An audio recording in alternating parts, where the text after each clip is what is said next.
Okay. Let's see how that goes. Okay. All right. I just got the notice you're live. Okay. Hi, Broken. Haven't seen you in a bit. Oh, I've been here. How are you doing? Are you all recovered? I actually feel so much better just for having gotten my blood up a little bit. I'm pretty excited to see what happens when it builds all the way back up. I'm feel like tons better. That's good. Yeah, you seem better. You seem better. That's good. So are they following up on you? Keeping an eye on you? Oh God, I got so many damned appointments. Mm-hmm.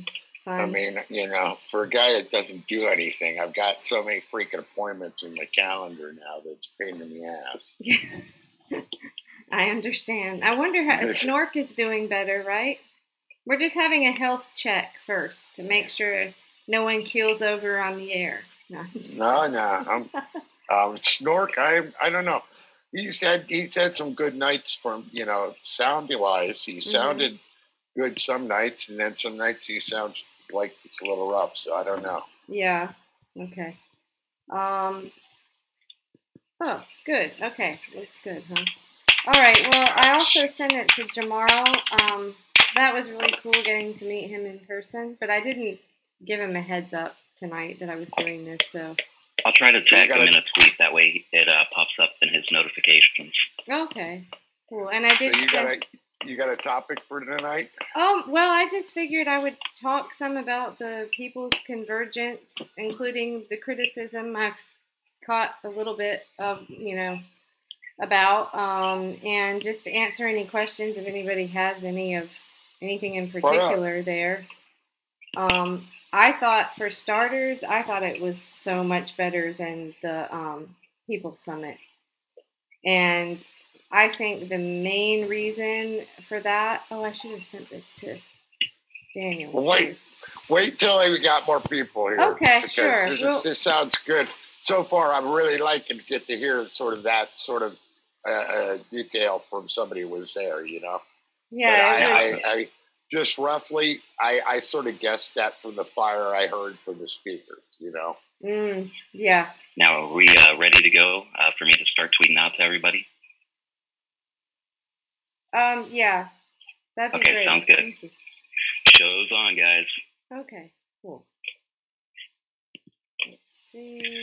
One more question. What are we calling it? We call Yvonne's Anything Goes or After Hours.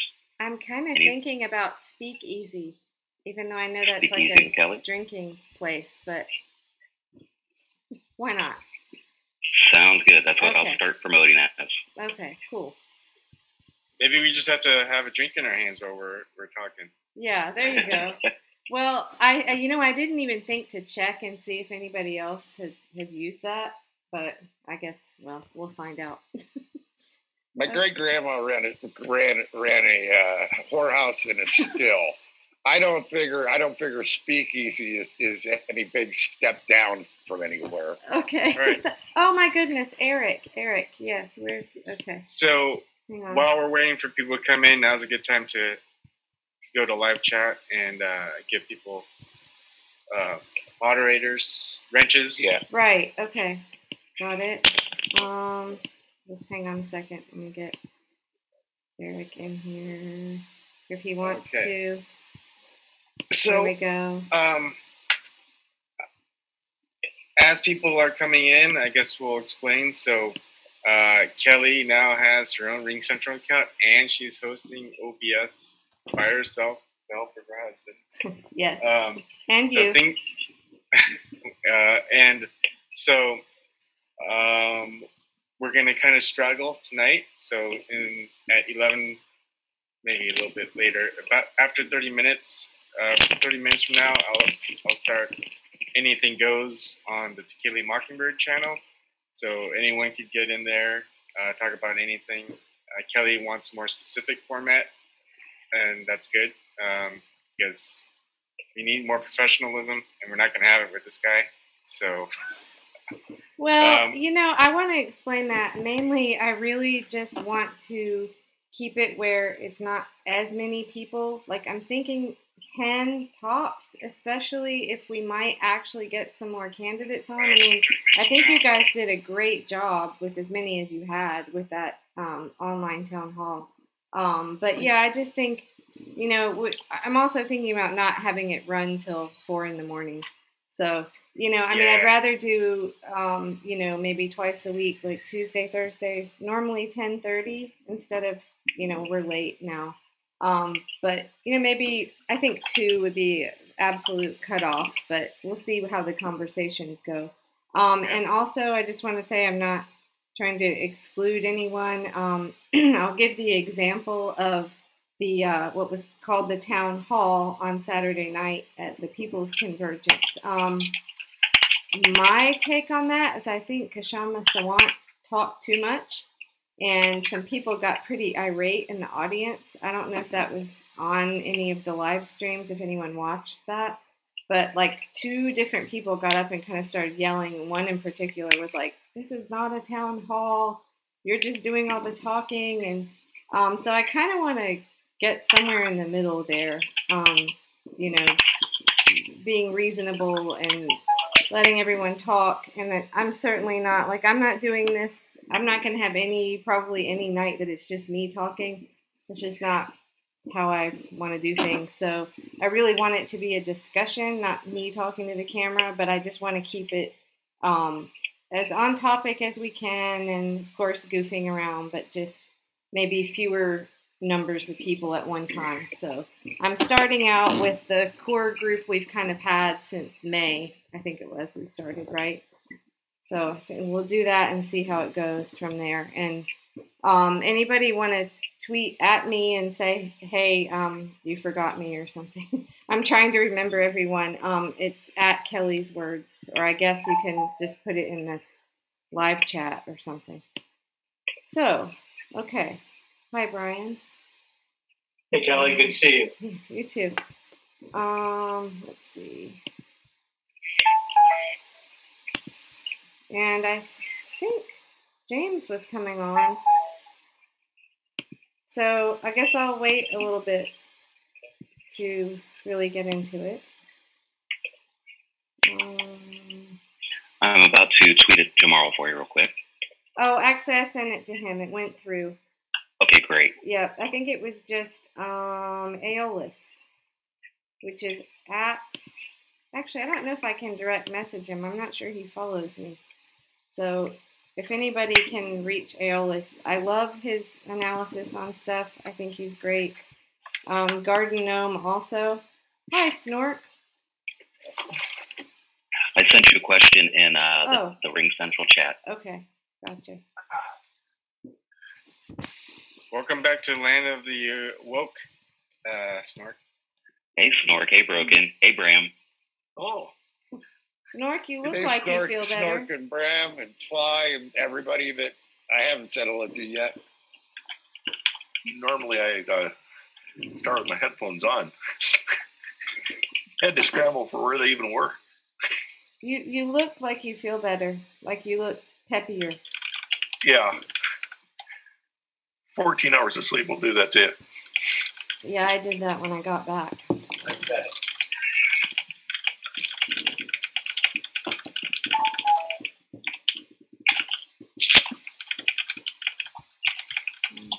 Oh, I'm sorry. I forgot mute. Oh. I pulled a Bram. Oh. Thanks, Yvonne. You were either typing or rattling little like finger bones in a cup, you know. Sorry, my fingers just go on its own sometimes. Oh, by the way, so I'll also announce this on Anything Goes. Bram, you're doing a show on Saturday. Yes, right. After the movie night thingy, and then is that going to be anything specific? A tech talk? After I thought I put down before, like around 1 p.m. on Saturday. Oh, you did? Okay. Yeah, I put it in the spreadsheet. I don't need to check the spreadsheet. I muted myself for a second, trying to do too many things at once. Oh yeah, Tech and PC talk. Good. And then, you mean 1 a.m. or 1 p.m. on Saturday afternoon? 1 p.m. my time, Pacific time. So 4. So 4 p.m. Eastern time? Is that going to be a problem? It'll only run for about maybe an hour. It should be fine. I'll have to check my calendar. Okay. Let me know. I can change the time. I can come on maybe an hour earlier. Oh, that's fine. And then, so that leaves, okay. It should be fine. That'd run right into the start of movie time. That'd be perfect, wouldn't it? Yeah, after that, then we could do the movie thing. Yeah, and then then you'd have a feed. Then he'd have a feed in, is what I'm saying. You know, he would be feeding into something. Yeah. And then Snork is going to host on Sunday night. Will you be ready, Snork? Yeah.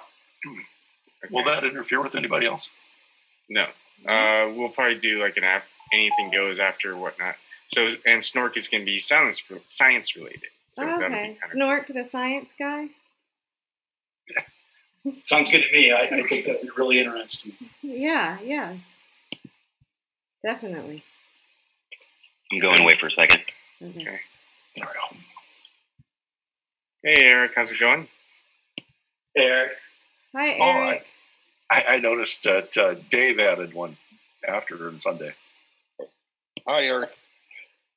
They go really late, don't they? Because he works nights or something. I think Yeah. Sunday is the only time he has. Yeah. He put Tinfoil Hat Club, so I guess it's going to be conspiracy theories. So science and the conspiracy theories afterwards. That's going to be fun. Okay. That should be interesting. Can I wear a tinfoil hat with that? I suppose. I'll have to leave some tidbits in there for you to discuss. Let's see. And then we'll discuss more where we're headed because people are joining a lot more. Right. And so it's going to be hard to have like 16 to 20 people talking.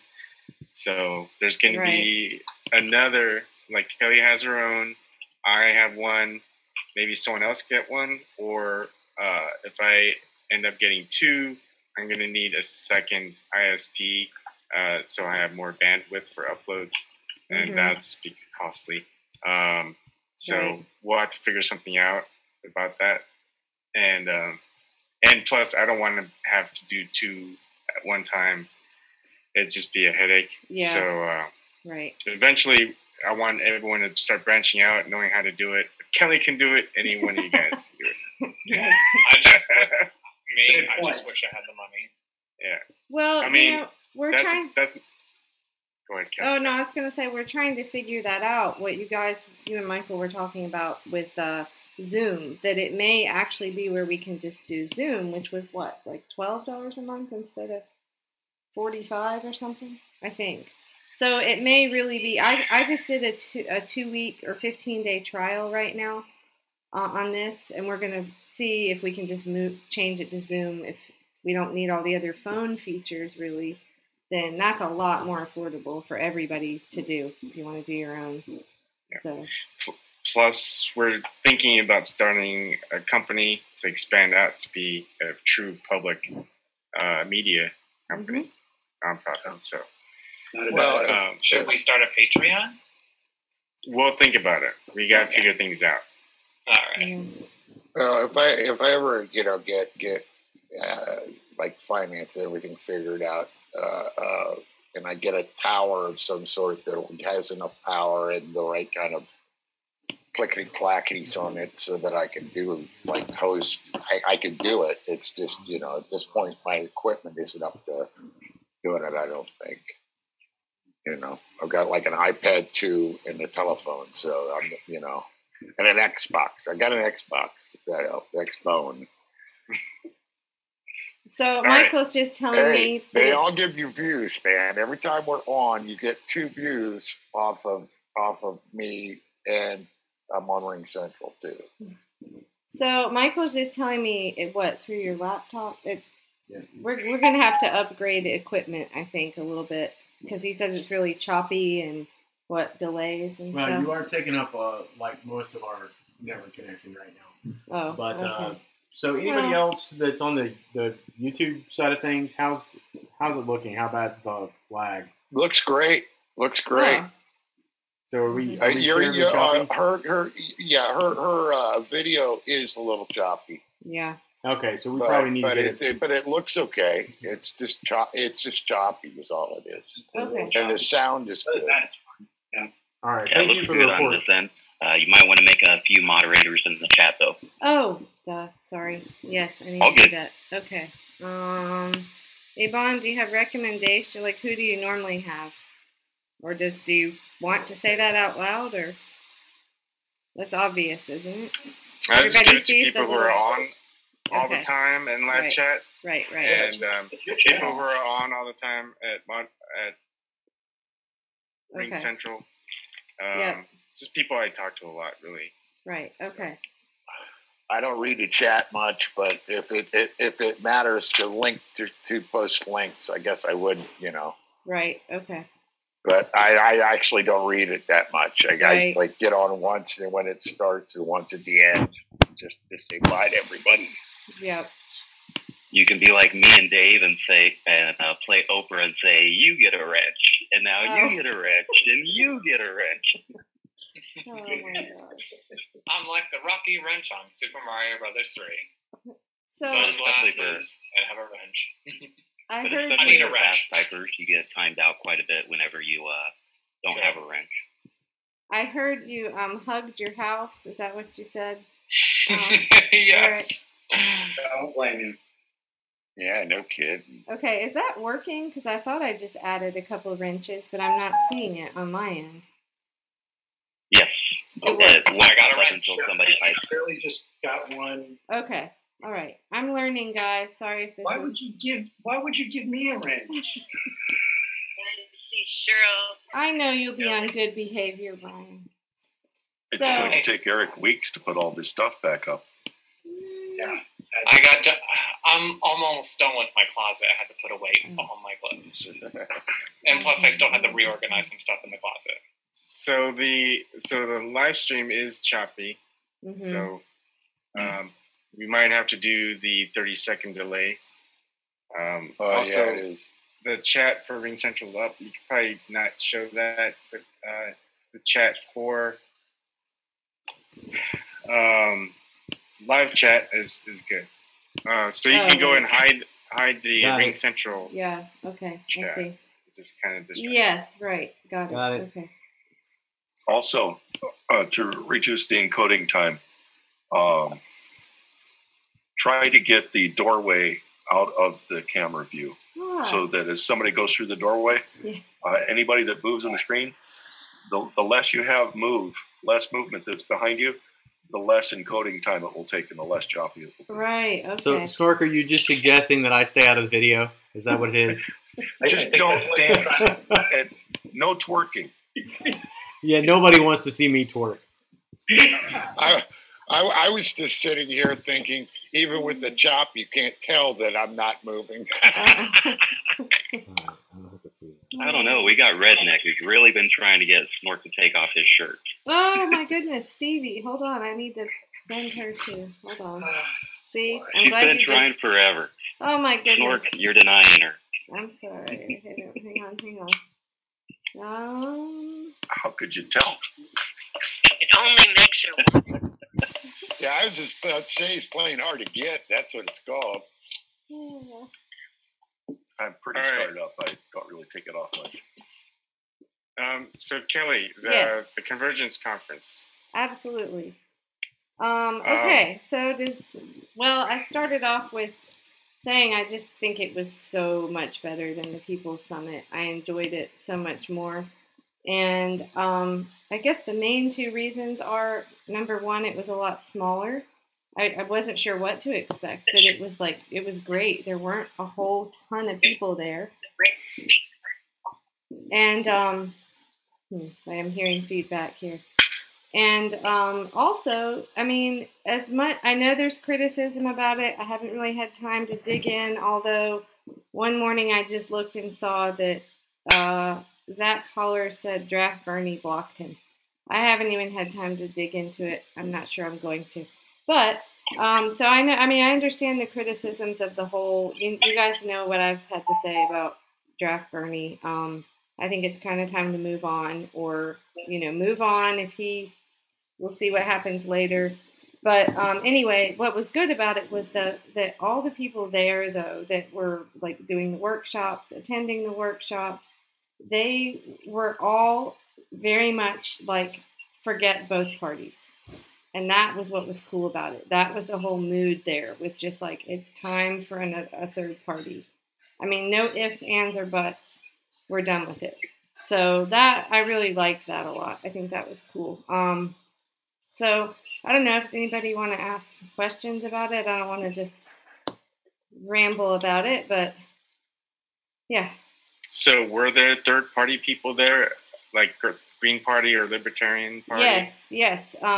Several times. Jill Stein was standing right next to me a couple of times. Kashama Sawant.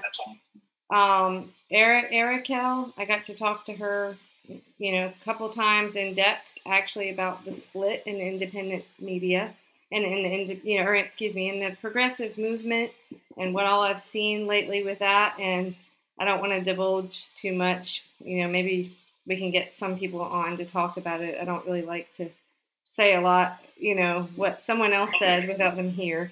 No, that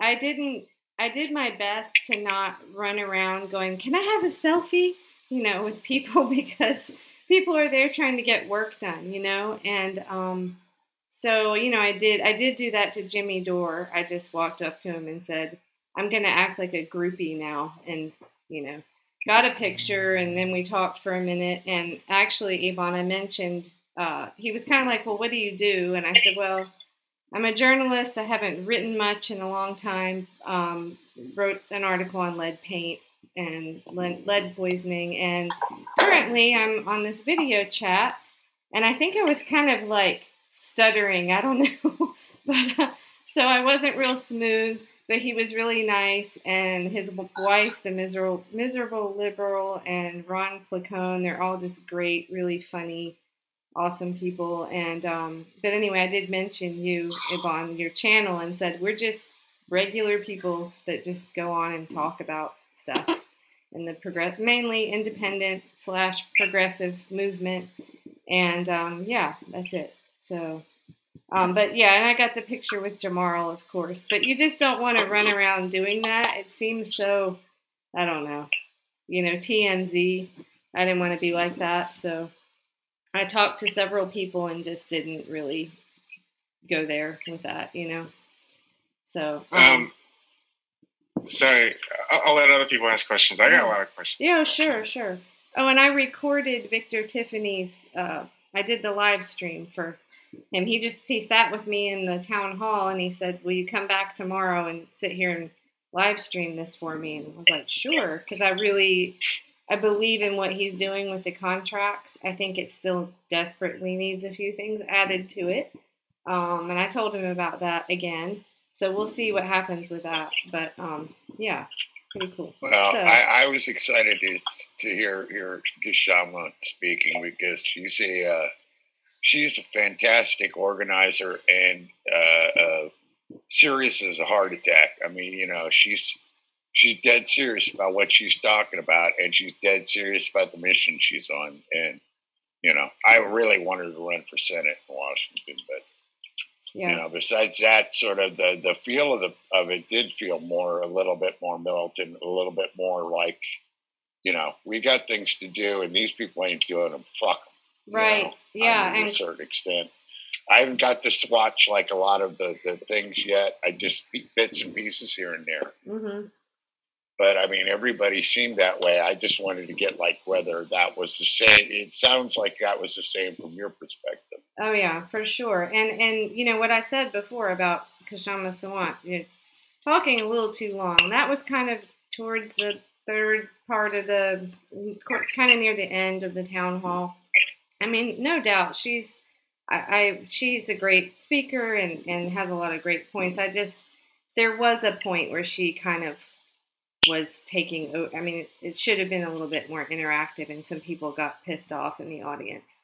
So I think she's kind of used to, taking charge. That's what she does. But that's really my only sort of critique about it, I think. Well, and I think we're also when you go to a thing like that, you're also dealing with like the people that are the hardest to sort of for everybody to be happy because everybody's looking for something to be, angry about because we're all pissed off about everything. So yeah, sometimes that could that's happen, true. That's true.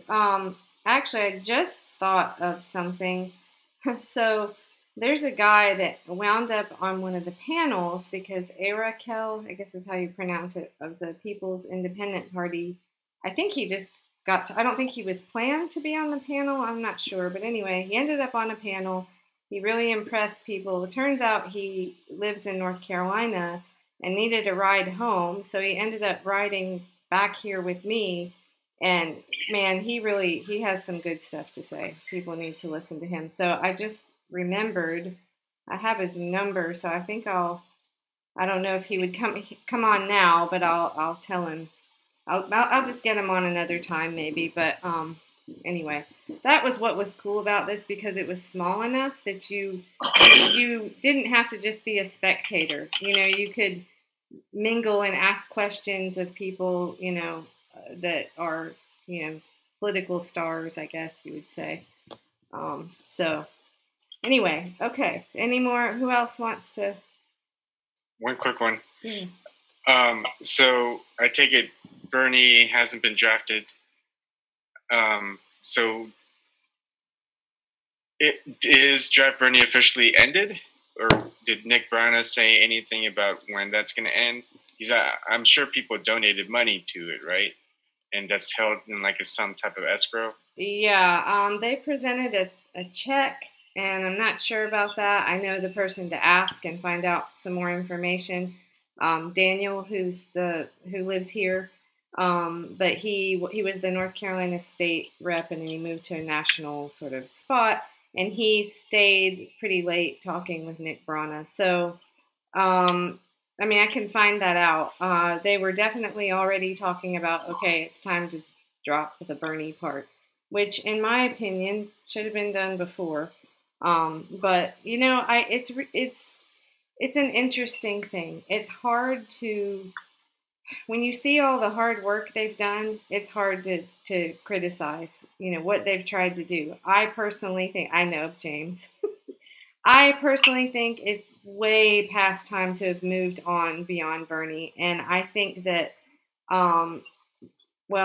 this is a lot. I'm going to save this part till later because it's part of my biggest criticism of the whole convergence and the gigantic chunk of people that they're missing if they want an independent party to be successful. So I'll get into that in a bit, but yeah, I don't know officially when they're going to change the name of it or if they're going to sort of all go under the Progressive Independent Party, or I'm not really sure. So next steps. I'm kind of shocked anybody really expected he would show up. And Jamarl said the same thing. Who's surprised? I don't know. But Cornel West did not mince words in what he said about someone should have at least been at Bernie's office to receive the signatures, and that was just disrespectful. And so yeah, he was pretty rough on him. So, okay, I'm talking a lot. Who's next? No, keep going.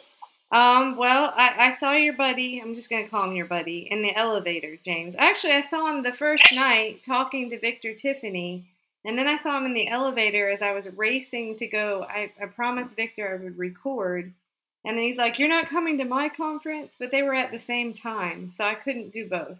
Have you been able to find a live stream or anything of Steve Grumbine's panel from then? For what he did with you guys this past week? Yeah, this past weekend. I haven't found one yet. He had a few. He does these. I don't know where he does it, but he did this where he has the projector I don't know. It's not a projector. It's anyway where he kind of shows the MMT and all that stuff. And he did that again. He also did it at that one event that you did a while back at the People's Party, at the People's Summit. Yeah, something like a month or 2 months ago or something like that. Yeah. So it's the same thing. He's still pushing the same stuff with the same message, but he knows. He's just trying to brand it. Mm-hmm. He knows about advertising. He knows about marketing. He understands that we're up against the same thing from the mainstream media where they keep branding their ideas on us, stamping it on our foreheads. But he's doing it in the same way where he's saying the same message, a little bit different here and there, but at the same time, he's just trying to get people to get away from, he believes, a two-party oligarchy. And actually, he's really focusing on bringing more right and left people together. Mm-hmm. That's one of his big messages. And I got to tell you the story about how I got his phone number, which was weird. Is I gave him my number, so to call me if you wanted to come on sometime, because I send little messages on his Facebook or his he remembered it or something like that. Yeah, so he remembered it. Go ahead. No, he remembered it. He knew who you were. I told Did he tell you the story how we met? No, it wasn't a romantic story, but but he knew who you were. That's what you think. That's what you think. No, he butt dialed me. Oh, really? Yeah, he butt dialed me for like 10 minutes. And then I finally get on there and he goes, "Oh crap, who's this?" Oh yeah, you did tell that story. Hey. He goes, "It's Jim Young," and I go, "Hey, I didn't really know what you were talking about, but all I know is I knew this was you because that's the number or something you gave or something like that. I gave you anyway." So that's how that kind of started. But he still responds. I don't know when he's going to come on. I guess his hours are wrong or something. I'm hoping he'll come on. I don't want to talk about people coming on. I know. Because if I say it, like I for sure thought Hard Bastard was going to come on. Like I showed you the email. He was in, and then he wasn't. So, and I think Steve at some point wants to come on. Last thing I got from him is we do start kind of late. And he is an early to bed guy. Yeah. Well, maybe we could do something earlier one night. And like I said, if I could have gone to two things at once, or if it was on a different time, I would have been there also. But hey, Ebon, how do I? Sorry, tech problem here. When I click on the Ring Central chat and it pops up, how do I not have that up like that? There'll be an X. So you close it, or if there's like a underscore or a minus, that'll minimize it. Yeah, but is there a way? How do I look at it while I'm on here without displaying it? Click on your Ring Central video mashup, the main. Oh, okay. It'll pop up. Wait a minute, Michael, help. If not, at the bottom there's a bunch. Just click on the chat icon. Well, right. Yeah, but then it pops off and becomes part of this window. Close it. I don't know where. Yeah, I got a question. Yeah. I got a quick question about Ring Central. In the chat, can you see what everybody's typing in the chat, even if it's private? No. Oh, me? Can I? No, can the moderator? If you're like a Ring Central person. Oh, I don't know. Yvonne, you tell me. Once you send it out. No, he's saying can the moderator? You mean whoever's running Ring Central? The host can't see private chats. Cannot or can't? Cannot. So you can talk about me. So you can talk about Kelly me. is the host. So if you sent me a private message, she wouldn't be able to see it. Just you and me. Yeah, you can say, "Why is she still talking?" I'm just trying to figure out how to not, have that out if anybody wants to. I don't know.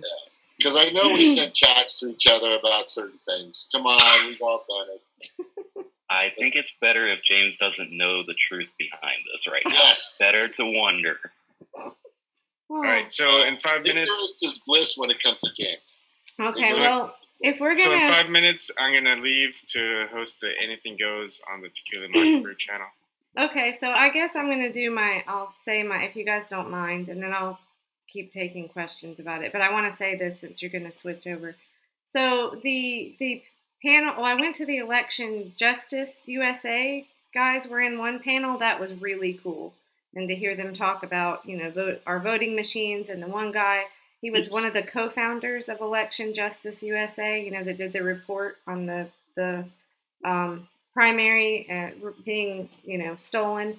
And he was like, all this, I don't see how all this other stuff matters if we don't have fair voting, So anyway, that was a good panel, and I live streamed it. It's on this YouTube page if anybody wants to sit through it. It's not the best optics, but you can hear what they're saying. But the other one, that I went to had Victor Tiffany in it talking about his pledges, or other two I went to was more about strategy and the progressive movement. And I have to tell you, and you can see this on one of the live streams where Victor Tiffany's at the beginning. I kind of near the end asked a question, and I basically Victor said something about the media was saying his Bernie or bust thing was turned into Bernie or Trump, and I kind of piped up and I said, well, if the recent report that came out that said 12% of Bernie voters voted for Trump. And I think it's a tremendous mistake to ignore those people. I think they're independents that was a big FU vote to the establishment, and basically to slap racist, sexist, all that stuff on those people is a mistake. And some people that there was a guy that writes he's the editor of Corporate Crime, I believe. He's in West Virginia. Can't think of his name right now. Stevie, I'll look it up in a minute. You probably know who he is, but he knew what I was saying. Somebody else from Indiana got what I was saying. But I got some funny looks from a guy that's from Seattle, I think. And, I'm not saying we should, goes back to that whole argument about should we work with Mike Cernovich. No, I'm not saying that. But if you're going to, if an independent party is going to be successful in this country, it can't just be the socialist alternative, the Green Party, the People's Independent Party, draft Bernie, and what? That's it? The Democrats hate all of you guys. You're going to shun people, the independents that voted for Trump. We're not going to win. And I didn't hear any of that talk about how do we reach out to those. And it was like, those are their demons kind of. I mean, I wanted to pipe up again in the next conference, and I just didn't because I figured that it wouldn't go well. So I think they're really missing that, and hopefully some people will come to their senses. The guy that rode home with me here to North Carolina, he agrees completely. And he's an African-American guy from the South in his late 20s. What's his name? What is his name again? Charles Douglas. I gotta look it up. I can't remember. He was in the military. Does he have YouTube or anything? Does he stream or anything? No, he doesn't. But he should. He spoke up and he was amazing. The points he made, and I think it kind of threw everybody for a loop, But we talked about in the car about the whole Martin Luther King saying, what good is being able to sit at the lunch counter if you can't afford the hamburger? And his take on a lot of this stuff, with the resistance and all that, he's like, we just have to focus on economics. That's the thing. Economics. And all this other stuff is getting into all this morality and I don't know. But one last thing, when I spoke up and said that, the funny look I got from the guy in Seattle, he had made the example that they were successful in Kashama Sawant being elected there, and that was such a great accomplishment, which it is. But I just sat there to myself going, okay, Oklahoma is not Seattle. That's great, but you're not going to win with that message in Kansas and Nebraska and West Virginia. So they really have a lot of work to do. There are a lot of good people doing a lot of great things, but they're missing that whole. They're missing that completely. So we'll see. Yeah. Here's what bothers the crap out of me when it comes to that. I mean, we know that a good number of these people voted for Obama in the previous in the 2012 election. I said that. Yeah. Why would you purposely handicap yourself by not reaching out to these people? That makes it's not only doesn't make any sense, but it's not a sound strategy. No, and actually, I should have said that. I said that. I started it with the county that my grandparents lived in outside of Detroit for 30 years. Macomb County in Michigan went for Obama twice, both times, and voted Trump. You want to slap sexist, racist, whatever labels on those people? Way to alienate everybody, you know? Okay, sorry. I mean, as far as that goes, I mean, you got here. We went. All 55 counties voted for Bernie. Now, in 2008, we voted for Obama. In 2012, we voted for Mitt Romney just because people fell for the propaganda of, Obama killed coal. But after that, we voted for Bernie, and then we voted for Trump. I mean, the Democrats lost an entire state to Trump. I mean, and it's not that we were lost. I mean, we were Bernie supporters. Mm-hmm. It's just that we went with our best option, and it definitely wasn't Hillary at the time. Mm-hmm. You know, mm-hmm. So I mean, you're just going to take all those people, a whole state, and throw that away. I mean, that's crazy. Yeah. So I don't. Well, I don't think it's like a throwaway thing. You know, I think that there's as much that Bernie was successful because Bernie mentioned all of that stuff about racism and sexism, but he made his overarching thing about class struggle and how there are interactions between the two, but when everybody's class is definitely a basis for when you concentrate on class issues, you help all, and that's a good thing, So it's not like an either or. I don't know. I don't see it as like those people were reached out to. Those people were reached out to by Hillary because she supported the TPP. She mouthed the words of the people that have been, the globalizing of our economy and all of that. So I think that's one thing. But I was interested, Kelly. Does it look like it's actually building something, though? I would say so. Is this just like having like weekends for speeches and stuff, or are we building something out of it? I really saw a lot of very enthusiastic people.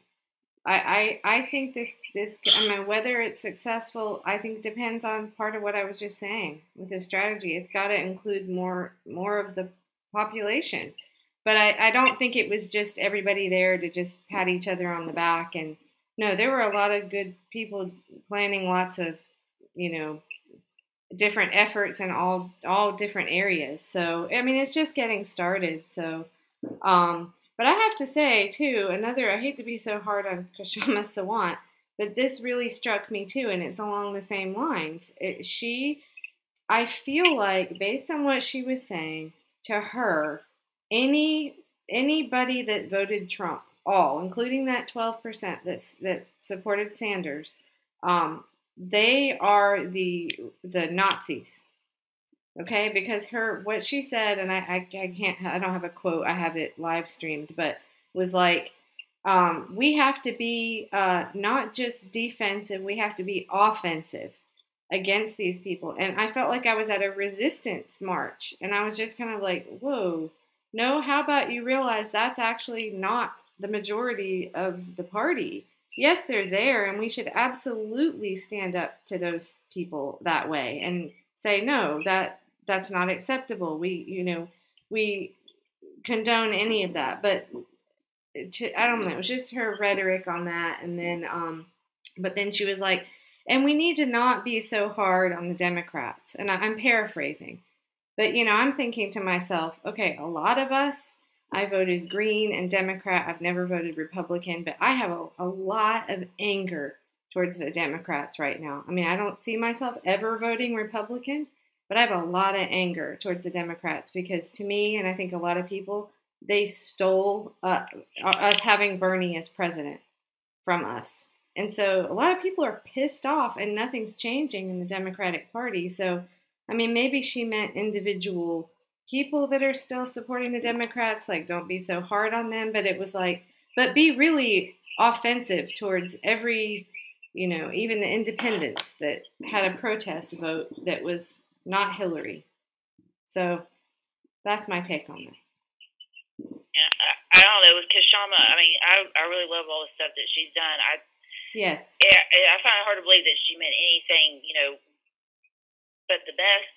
But at the same time, it's like, you can't just lump this one group in together and just, maybe dismiss them and then take another group and then lump them all together and just say, well, forgive them. I mean, I don't know. There is a lot of anger. And here's the thing, like the Republicans, like the Democrats, they just proved to us that we can't trust them with an election. Mm-hmm. And how are you going to vote for somebody that you can't even trust them to vote within their own party? Right. I mean, you don't even see that on the Republican side so much. But the Democrats just flat out, I mean, even with the lawsuit, I mean, they just they proved you can't vote for them. You can if you vote the way they want you to vote. Yeah. Right. Right. Exactly. And I just think we could win and oh my God, we could make real change if you would reach out to those other people, reach out to those independents. Then we have power in numbers, And okay, maybe they're not the most pro LGBTQ rights, but maybe they'll come around when they can put food on the table and have health care and then maybe, minds can be changed.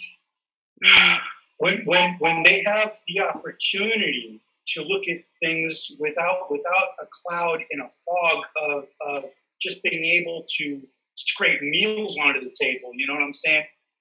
Then we can have these discussions. But we need to focus on economics right now. Yep. Because that's what's going to equalize this entire thing.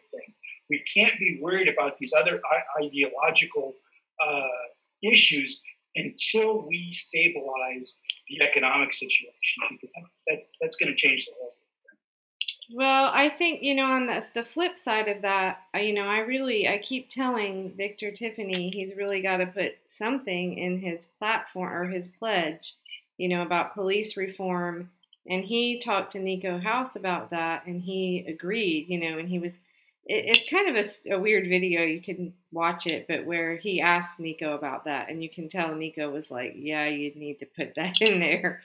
Like we can't ignore those things. I mean, that it's important. All of that is important. Black Lives Matter issues. I mean, you can't just shove those aside. But I mean, like I say, it's not a matter of not having a social justice platform. It's the idea is that you're running on the economy. You give no quarter to racist or whatever. Right. And I think that's what, when you're talking about Kashama Sawant, I mean, it's totally different animal in what you're dealing with. I mean, what you're dealing with there is a town that successfully expelled these people out of the public square.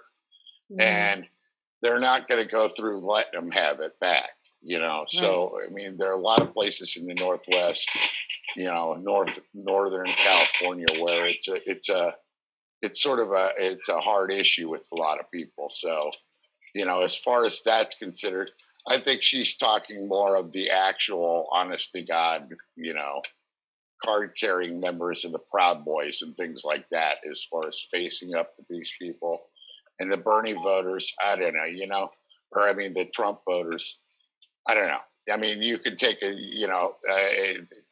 is an argument to be made that if you're going to cut your nose off to spite your face. I don't know how stable you are as like somebody that we're bringing in.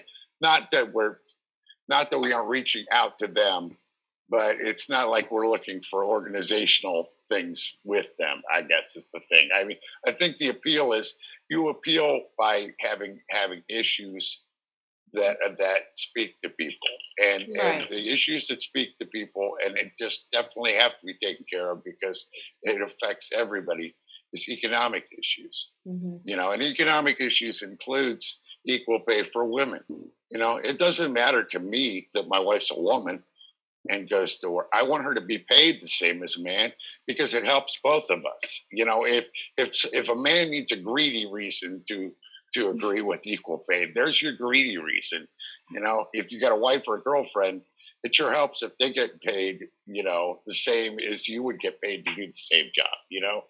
And so, I mean, that's how these issues cross over into you know, where you have these, I guess, intersectional things, you know. Right. But I really think that, yeah, it's not a not running on these things or not having these issues in your platform. It's just not using them as a cudgel like the Hillary people did, is what you're saying. Right. I mean, I really think we should. There's a difference there between what Bernie did and what she did. Right. Oh, no, I agree with that completely. And I think you're right. She's speaking from her experience with those groups that she's had, you know, in Seattle. And I just think, you know, that goes for all of us. And wherever we are, we have to be mindful of the I guess, bubbles that we're in, and that we only see what's in our community. And I think, I don't know. It's just, we can't lump people all in one group, and that's really, it's hard to do. It's hard not to do, you know. I don't think. Okay, so hey, Ariel. Sorry. So what Steve is saying, and then what I've said, and then what Broken just brought up is a really important. Oh, hey, Ariel. Okay. Which is really important is there is common ground, and there's plenty of room for it. You know, I don't think they want to be driving around in their big old trucks with their "Don't Tread on Me" flags and their big, you know, American flags hanging on the back, when all of a sudden they're in a road that truck can't go on. They need socialist things to keep them on the road. They need to have, in case they get in an accident and they don't have insurance, they need us to be able to take care of them in the emergency room. Or it would be good to just have single payer for everybody. They won't have a big bill when, you know, the flagpole falls off and hits somebody. You know, just there's so many ways to bring, I think, everyone together, except for possibly the crazy Democrats. I don't get these people. It's crazy. But anyway, to some kind of common ground, like Berker was just saying, like, just eat in the street, have a discussion, see what we can do to get them to say, you know, let's do this. Let's get everybody equal pay for women. Let's get single payer. Let's stop these stupid wars. Let's get some more money for infrastructure to pay for our roads and the bridges. Let's do these things, and then we'll worry about the other stupid shit later. The things that really need to happen right now are the things that are the high priority, biggest demanding things, which we can definitely list real quick. And I think Jimmy Dore talks about that, so does everybody else. But there's you can't not say that they don't think about it. The only problem is you have a group of people that put the image of communism, they stick it to socialism. And then they wrap it all in a ball and say it's Russia, Russia, Russia. You know, it's like the USSR wall. You know, the other day I heard the guy that we had on here was being interviewed, Dr. Shiva. And the guy that was interviewing him on the Business Channel for Fox said, mentioned something about socialism, but he didn't say socialism like, hey, you know, socialism. He goes, like socialism. You know, it's just the way they wrap. It's the way they convey the message with their mannerisms and how they throw it out there as a negative. You know, oh, those damn socialism. socialism. You know, like they're an evil bunch of people. But what most Americans and a lot of these people on the right, even far right, don't understand is you're fucking in it. Yeah. You're already driving in it, swimming in it, drinking in it, shitting on it. You're just in it, man. You know, you have to have plumbing. You know, where does that plumbing go? You have to have a guy come out and check your sewage and pull your stuff out. You know what I'm saying? So I don't know how they don't get that, but I think maybe we need to start telling them that we're more similar than they think. I think the crossover we're looking for here is the one that falls on the guys, on the people that are to the right of us that will that don't believe that Black Lives Matter. Say they think that that's just a big farce about whatever, but they're not willing to like vote on it. You know, that's not the central issue. If you're going to do the things for them that you promise and give them health care and everything that James is talking about, they won't vote on Black Lives Matter. They won't give a crap that you support it. You know what I mean? That's the thing that I think, that's the crossover we're talking about that wins elections. Mm-hmm. It's where those people are, and they're, you know, like I say, Bernie had those people. You know, Stevie was talking about it. I saw it here because this is a red area of Washington. Mm-hmm. You know, but the excitement on the people's faces and the understanding that they had when he's talking about shit that they probably some of them don't even agree with. But when they heard it from him and they heard him explain it simply and in ways they could understand it, they went, "Oh, yeah, you're right." And suddenly, you know, lights go off for them or whatever. Right. You know, that's the way that, and like I say, even the people that won't come around and still think Black Lives Matter is wrong or whatever, they'll still vote for you. Right. You know, and whether, you know, and they vote for you because of your economics. Right. Yep. I mean, really, economics, that is the thing that everybody is impacted by. You know, that's why it's such, I mean, that's what got Martin Luther King Jr. killed.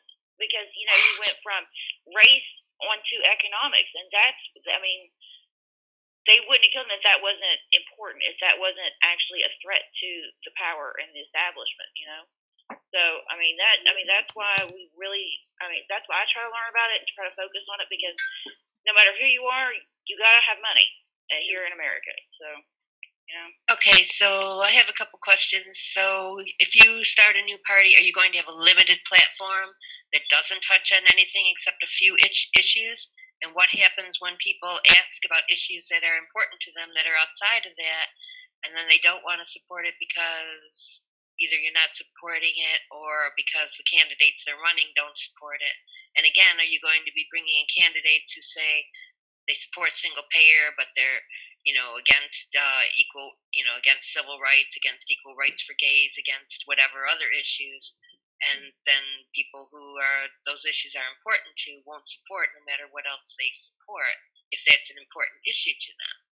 So, I mean, how are you going to handle, like, what's going to be in the platform? Well, I think it's I just always like saw Broken it as said. a wide platform. Yeah. I always saw it as a big platform, and that when you run for office, you're running on the stuff that affects everybody, and the other things are things that you talk about too, because people need to be educated about them. And you know, and usually, you know, I think that and as far as, you know, how you draw the line to who's acceptable and what's acceptable, I don't know. You know, that's what primaries are for, and what sort of vetting, and, you know, people like having James around to just sort of tear into people every once in a while when they need it, you know? So we're going to have James running under the shirtless party. That's right. So anybody else? No, he's just a sergeant at arms. Or how about me running the triggered party? No, you gotta do the Beavis thing. Oh. Wait, are you threatening me? I am the Great Cornholio. I need TP for my bunghole. too good at that. Okay, Michael's back here. Michael's back here making Beavis, or is that Butthead? I don't know. Oh, that's Beavis. Okay.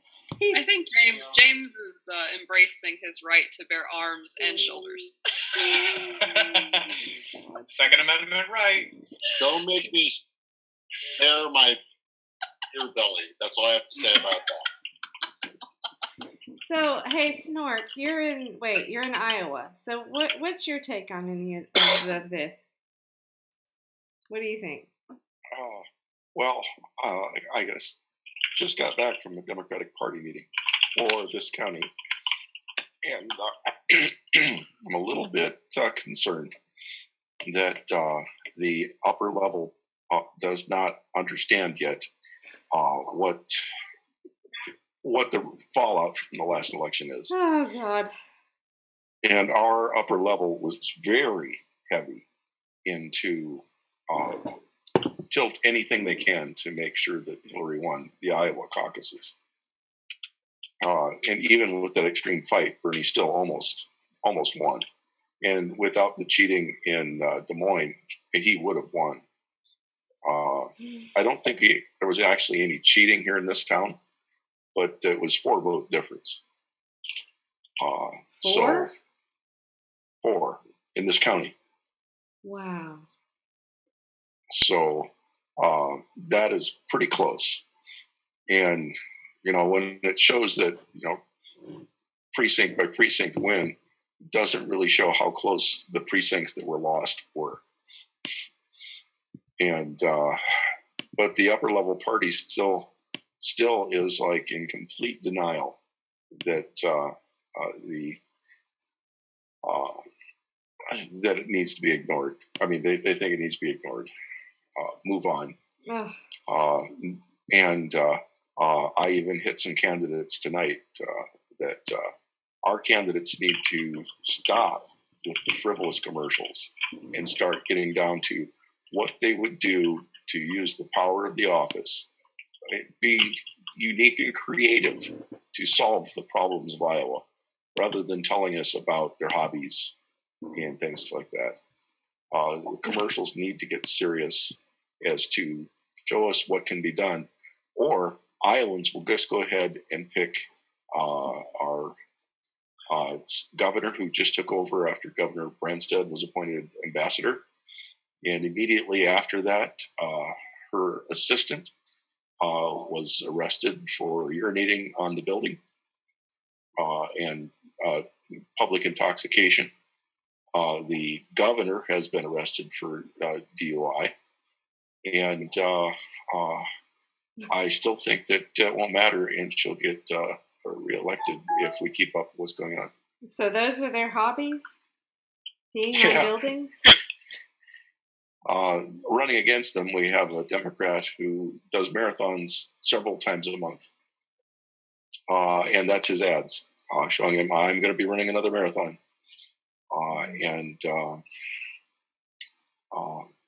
It's pretty sad when he does in his later commercials say one of the accomplishments he had as a state representative. And it was a good accomplishment. But he needs to be showing accomplishments. If he only had one, then he needs to start telling us what his vision of how to use the limited powers of a governor to fix things in Iowa. Now, some of the things that a governor can do for this state, I believe, is lowering the age of Medicare for Iowans. Just as in Canada, one brave, I forgot what Canada calls their governors, but one brave state started single payer for all the rest by making their state single payer. And if we had one governor come out and say, if National doesn't want to do it, we're going to do it for our state, that would be enough to get it for us. And I believe that any person that said that right now would be the next governor, because Iowa is losing all of its insurance. We have one insurance company left that will insure us, and it's given notice that it's leaving. So we're going to be in a void of What company is that? What's that? What insurance company is that? Media. No, that's not right. Medica. And they're leaving. They said Iowa's not profitable. There's too many old people here. All of our young people leave. Wow. And only the young people are profitable. Yep. That's a shame. That is a damn shame, because you lose out on so much knowledge. I mean, it's just, wow, that is ridiculous. Something like 3/4 of our high school graduates leave Iowa on graduation. And that's why the Republicans saying selling across state lines, that's a bullshit argument. Oh, they can already sell. They could set up an exchange. They could join the exchange in Iowa. They choose not to because it's not profitable. All they'll do is go to Delaware. They'll go to Delaware or Jersey or Nevada. Whoever's going to give them the best deal, or North Dakota, or Omaha, Nebraska. Omaha, Nebraska. Nebraska would be the state that all incorporate into, and then you would be everybody's health decisions would be made by the people in Nebraska. Yeah, they'll just set up where they have the lowest amount of regulation and the lowest amount of taxes, and just fuck the rest of us, because that's. And I have an uncle that makes that argument all the time. Just allow the insurance companies to do business across state lines. And I look at him, I go, you realize how stupid that is? He goes, no, that's the smartest thing we could possibly do. I mean, you really have not thought this through. Ask him is understand how these companies work. If you make profit paramount, which they all do, they're just going to move somewhere where they can make the most amount of profit and screw the rest of us. Yeah. And I would ask him next time, go to Florida or go to Hawaii and tell me, how many snowmobile businesses do you see there? I don't have to, because the thing is... that's what it is. I mean, they aren't going to set up a snowmobile business where it's hot. Right. They aren't going to set up an insurance business where it's expensive to run an insurance business. Right. The thing is, I don't have to ask them that. These are both, my uncles are both college educated people. They're very smart. They understand this shit. They just don't care. That's the real problem. And I think, unfortunately, there are too many out there that are like that. They just don't give a shit. They see everything as a means to their own selfish ends, and don't care if it hurts the rest of us. Mm-hmm. And and nihilism has gripped everyone. I mean, that nihilism comes from, also is helped along by just the economics that are so bleak. Yeah. I mean, that's my thinking, and that happens on the left, right, everywhere. Yeah, and that's why this particular dude abides. Michael heard that from the other room. You want to chime in? Where's your little card that says you're a dudist what do you guys think about tomorrow? Bernie is going to unveil his proposal for healthcare. Also, not surprising, won't get behind it. She said she's too busy protecting the ACA, the Affordable Care Act. Who said that? Pelosi. She's too busy protecting the Affordable Care Act, and she says we can't have anything else until this is safe from Trump. Oh, that is so outrageous. That's what she said. Such a horrible argument. Put nut job. Nutty Nancy, put nut job.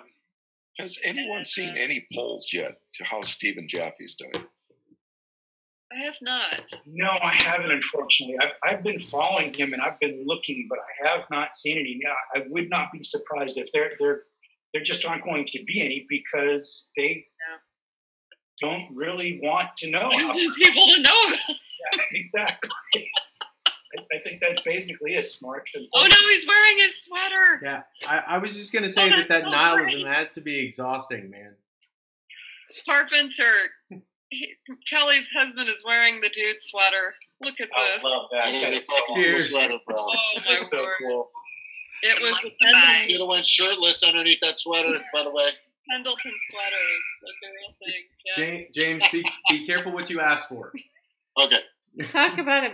Never mind. Beer belly. So anyway, hi Harry. How are you? Harry S. Truman. How's it going? I'm good. I'm tired, but I need all that. So we've been largely talking about the people's convergence and just not now got into healthcare stuff. So And the failure of the draft, Bernie. yeah, I don't want to call it failure. It could go. Yes. It has. Yes. Okay. Yes. Well, it has. When again, I just want to say when I going to something like that, what I see more of is the people.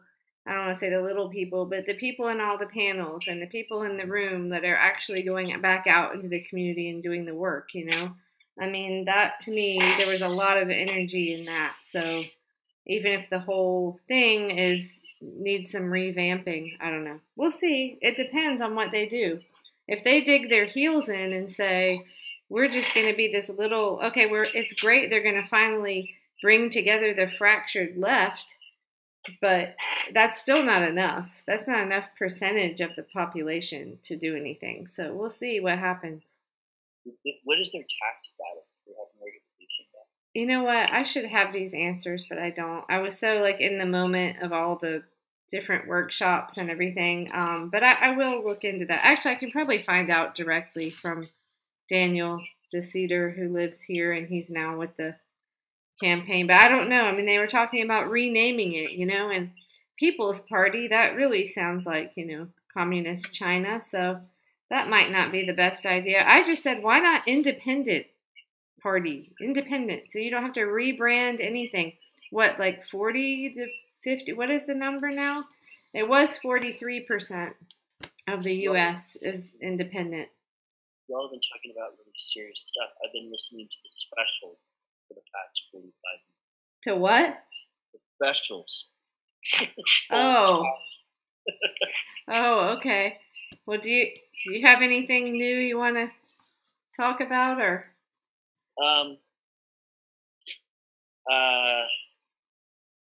Yeah, I'd pay attention to, you know, and I'm sure everybody knows, especially study Washington folks. And can you turn your sound up a little bit at all? It up? Is that all right? Yeah, just turn it up a little. That's a little better. That's better. Yeah. Okay, I'm sorry, y'all. This is my second time doing this. That's okay. Oh, that's okay. I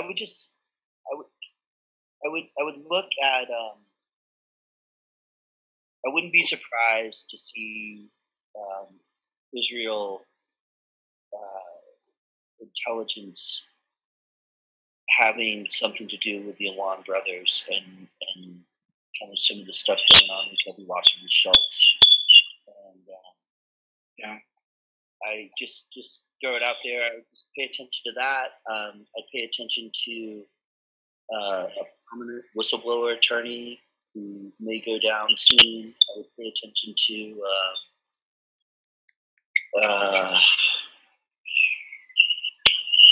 I don't know, a whole bunch of kind of things that are sideways right now that will be exposed here pretty soon. I don't know. That's kind of all I can say right now. All I know. I'm sorry to just drop in like this. Oh no, that's okay. I think we kept hoping for something, you know, to give in the whole thing with Assange and WikiLeaks, and for something to finally crack open and be the smoking gun, and it just seems to never come. Though I did notice last night, you know, there've been many days I'm like waiting for the next tweet from Assange so I can go dig in and see what WikiLeaks has dropped. And then last night I happened to look and there were like 20. And most of it was stuff going on. What is going on? I don't even know. What's going on in Spain, is it? Yeah. I hadn't even, I've been away, so. But then he was retweeting stuff about Rand Paul and basically saying, what was it? The military, voting to not have the military. Oh, somebody help me out here. Like where they can just go for X number of years. Anybody know what I'm talking about? The AUMF? Yes, no, thank I you. don't. That. Yes, thank you. What do you call it? He wants to put a sunset clause on the AUMF. Yes, thank you. So I retweeted that, which I'm always hesitant because I don't know who I'm going to tick off. I'm retweeting something Rand Paul said, but I think the left can agree with libertarians on that issue, on the no more Common war. grounds is the most important thing that we actually need nowadays. Exactly, Eric. Yep. So he told sorry. Oh, go ahead. Oh, I can't wait. I can't wait for the password to be released for the media ops, the one that was downloadable. I can't keep up. There's so much stuff every day, it seems, Yeah. in so many directions. It's really hard to. We should maybe. I downloaded it, but I'm just waiting for that password to be released already. Because I'm curious to know what's in the media ops. I'm very, very curious to know. Well, I'm sorry, Eric. What is that in relation to? Oh, WikiLeaks. Oh, okay. It was released a while ago. I think it was released in, I believe, April. And they haven't released any kind of they usually release a password to these things. Oops, sorry guys. Okay. Sorry. I believe it was back in April. I'm trying to remember because I do have the file. I'm trying to think, where is it? Yeah, a lot of it's Vault 7. Oh, sorry, Vault 7 Part B. Media Ops. It was released April 14th, 2017. Okay. Yeah, that will be interesting to see. Yeah. I just really want to dig in.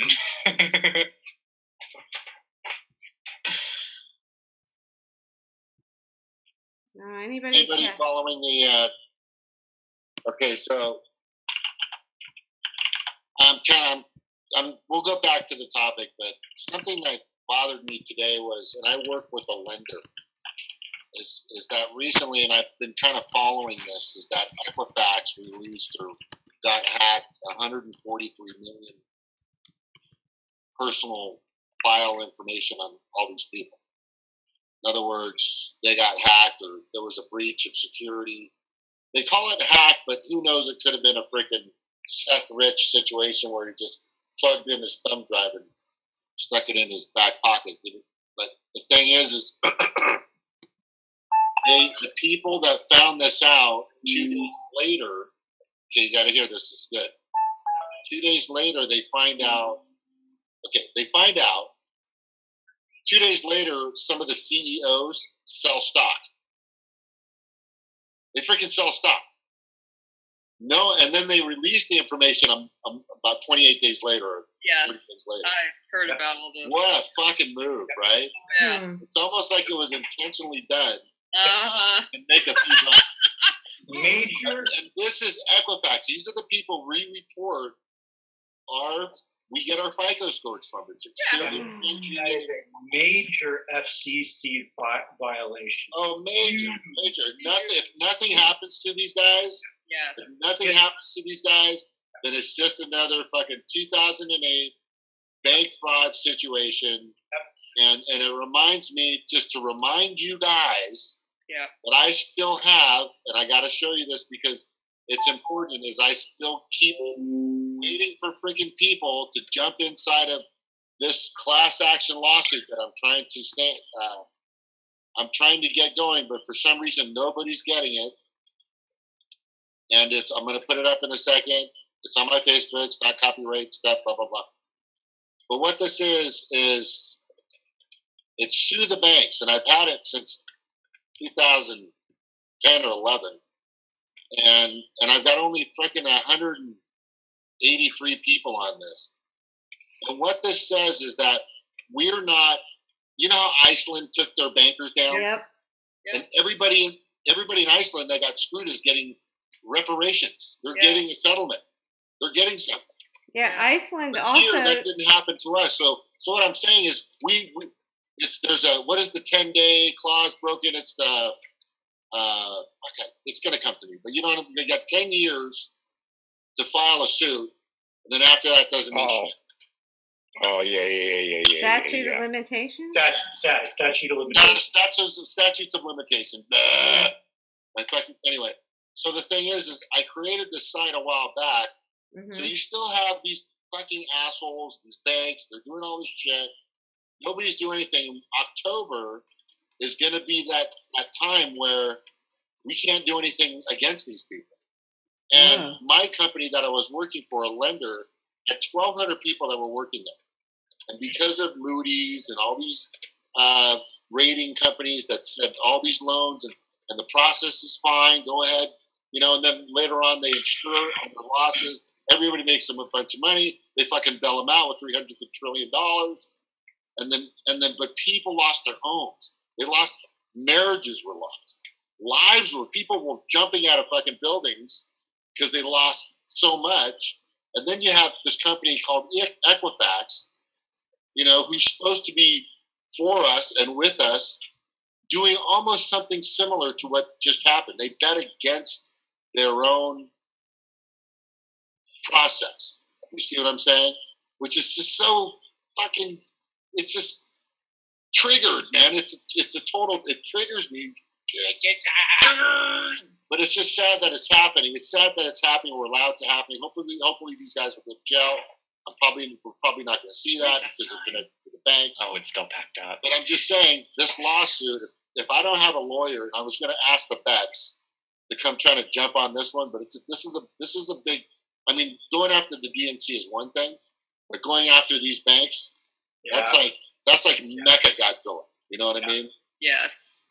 Yeah. Yes. So anyway, I'm going to ask and see if they can do this before the statute of limitation goes down, or find somebody to do it. But wow. We should be doing this. I can't believe we just let this pass. Yeah. I'm totally with you. We're complacent. Yeah. We're appeased. Everything's okay. We just let shit just fucking go right past it. Just roll off. It's like sprinkle us with piss and shit. But, you know, we can wash it off, so we're fine. They count on it, and they keep us distracted. They keep the public so distracted with so much junk that they count on the fact that people will just kind of, you know, because we're inundated with the barrage of insanity every single day. We can't, you know, and it's not really even, I can't honestly beat up most people for it because it's designed to be that way. It's like you really have to be the salmon swimming upstream, fighting to like not get swept away in the tidal wave of crap that's always, you know, don't think about that. Think about Christmas. Christmas is coming. You need to buy stuff, right? Yeah, buy stuff. Oh, wait. Bye. This thing is over here. It's happening. This is more important. You know. Right. That's really and I would remind everybody that even George H.W. Bush and George W. Bush put bankers in jail. Yes, that is true. And some of them died in jail. George H.W. Bush put a lot of bankers in jail. Yeah. You know, but I mean, you know, this is like this is new age stuff. Bankers don't even have to have a day in court anymore. We just settle things. Yeah. You know. No, that's don't look back, really, only forward. That's so sad, isn't it? That under George W. Bush, who all of us just hated, I think universally. But yeah, you're right. He put bankers in jail, and some of them even died in jail. Yeah, well, he still fucked the economy up royally. I'm just saying he managed to throw some bankers in jail. That was a good thing. Well, hey, you guys should. Let's not all get weepy-eyed about his beautiful watercolors, please. I mean, I saw these rollouts of the softer George W. Bush on like these morning shows and crap. Oh, he's retired now and he's painting. All of a sudden, he's the happy just trees like guy. Hitler would have if he would have got through. You know, I mean, they both would have been painters in their old age. So what? They're both fucking war criminals. Totally agree, man. You're absolutely right.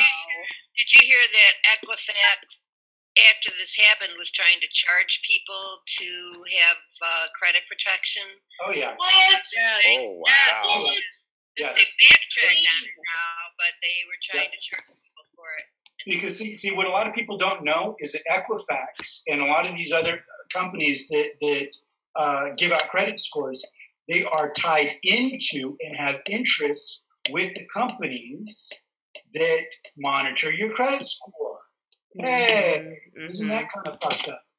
Welcome to late stage capitalism. Exactly. Yes, I was gonna kind of go on a tear on that, although late stage capitalism is crony capitalism. Because I spent the day today arguing with Marriott hotels. I shit you not, I was on the phone for 2.5 hours. At this point, it was like I was just on revenge. Like I was not gonna hang up. And I was going to get my point across. And then also with Verizon, which still isn't resolved.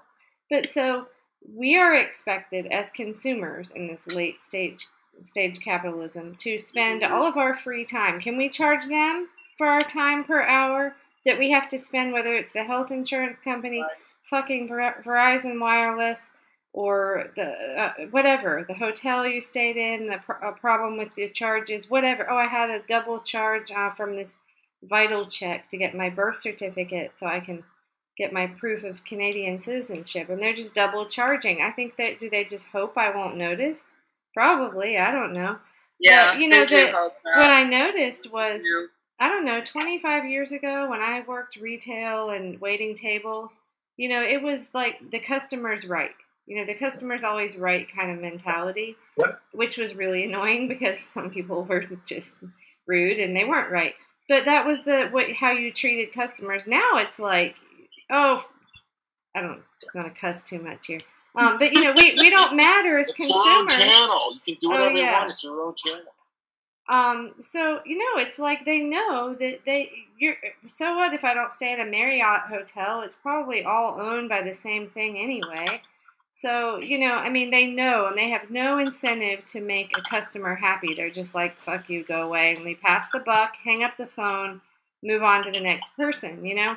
And so we have no recourse. And then if let's say, example, Verizon's like, not remove my daughter's phone off our plan because she had to get a plan overseas. So, and they're, we'll do it at the end of the next billing cycle. No. So if I don't, or if there's an error, and you just say, well, I'm not going to pay that because I get to spend 4 hours one evening, which if anybody's called in to Verizon lately, have fun because you're going to be on the phone. Pull up a seat and, you know, watch a movie while you're on hold. So if you decide not to do that and you don't pay your bill or something because you have a dispute and it's their error, it's your credit report. No matter what the business is. And that's just broken. We should be able to charge them, and we should be able to have a reporting system for them that actually matters. That actually the whole thing needs to be in reverse. The entire thing needs to be completely in reverse, with us calling the shots and them having to kowtow to our whim, not vice versa. Yeah. This is absurd. Yep. Yes. Bankrupt you. Right. So like you were talking about you know, credit scores and the companies keep your credit, all that stuff. TRW used to be a huge one. They used to be like the credit card company, you know, credit company.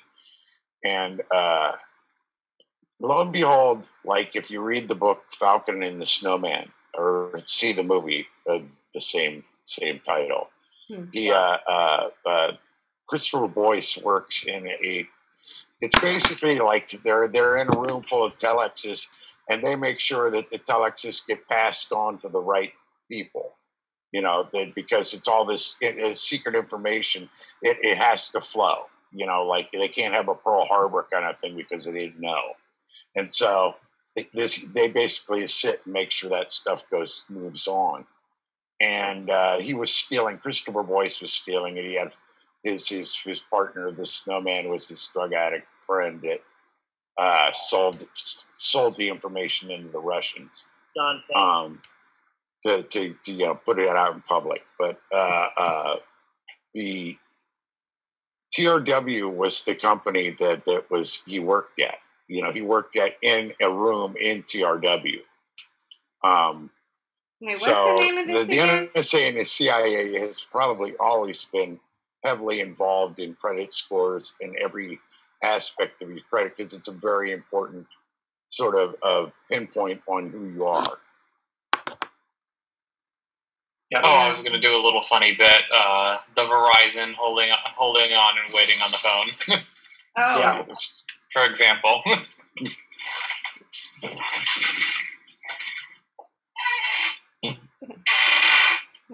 yes.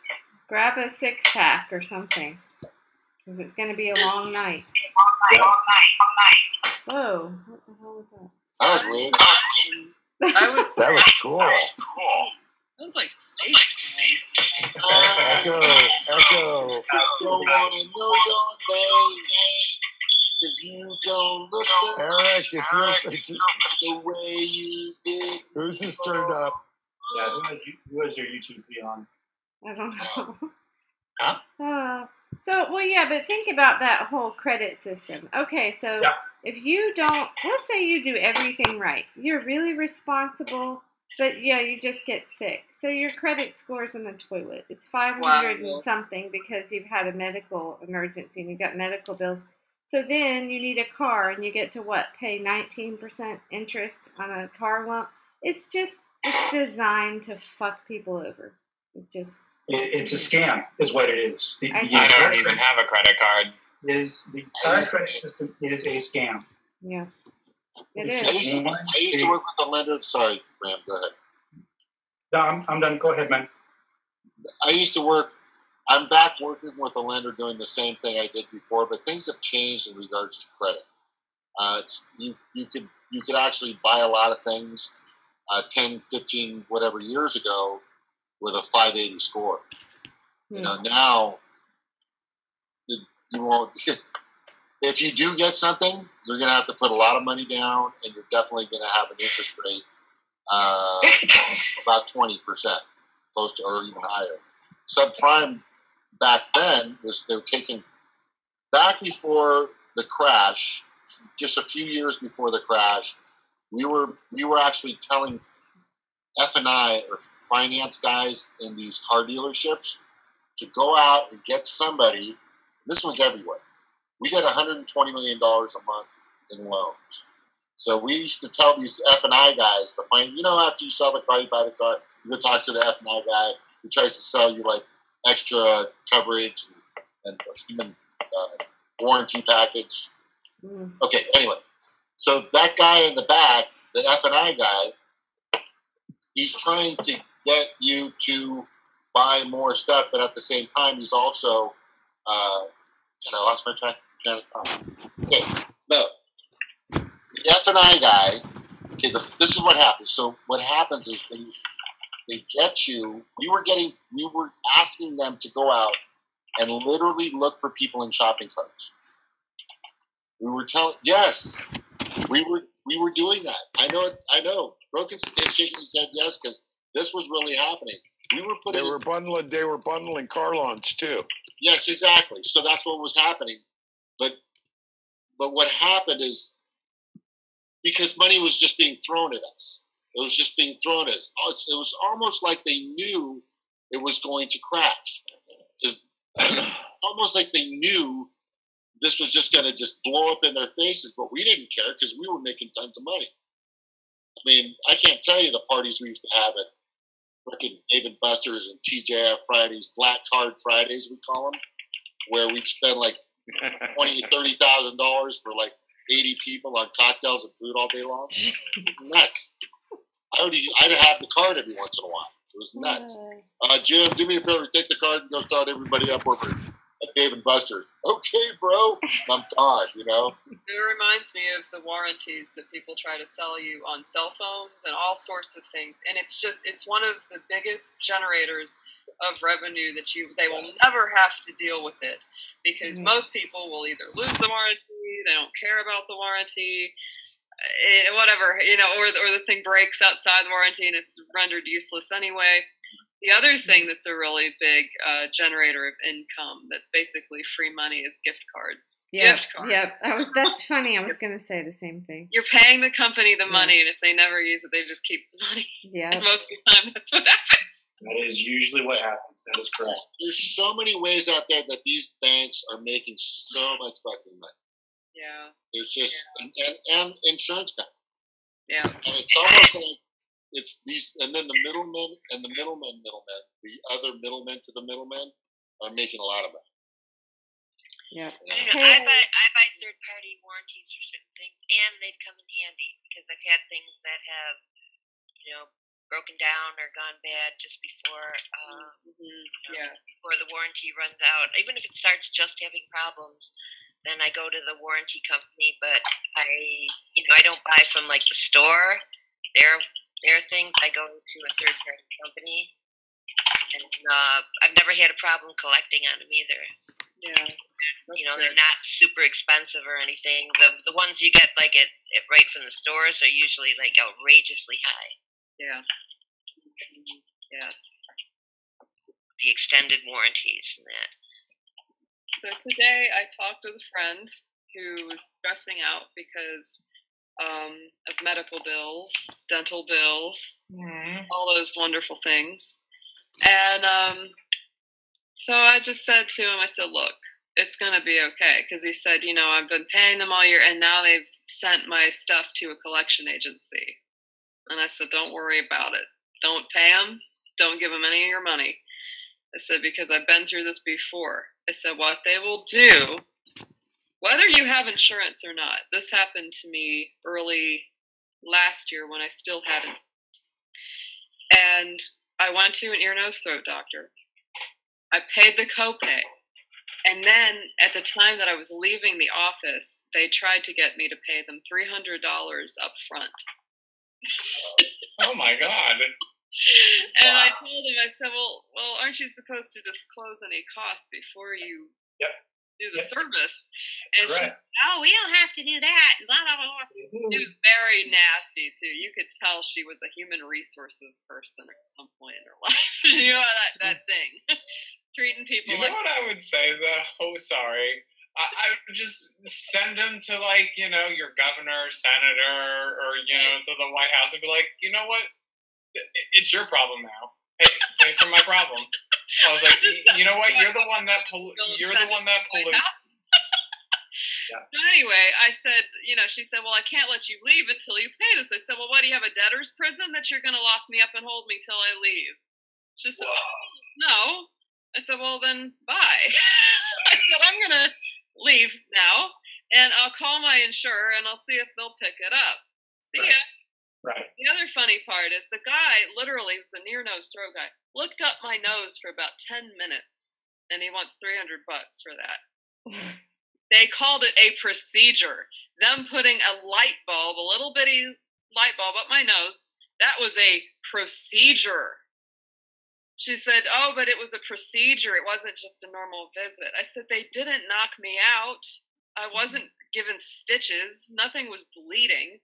And I find out later that they didn't even do the procedure correctly. So the stuff I didn't even get a result. So the guy does a job for 10 minutes, doesn't do it correctly, and still wants to get paid. Who gets that? Who gets that privilege in life but a doctor? So I did not pay them. They chased me around, and I told my friend the same thing. They chased me around on the phone with the bills, I didn't respond. I didn't answer any calls. I certainly didn't send them any money because you know what? They send that account to another collector. They send to an external collection agency, and then they sell it to another collection agency. They don't get anywhere with it. And every time they sell it, it gets cheaper and cheaper and cheaper. They get less and less fervent about collecting it. Eventually, they'll do a thing where they go, well, if you'll just pay this small amount, we'll call it a day. It's like, well, why didn't you ask for a small amount in the first place?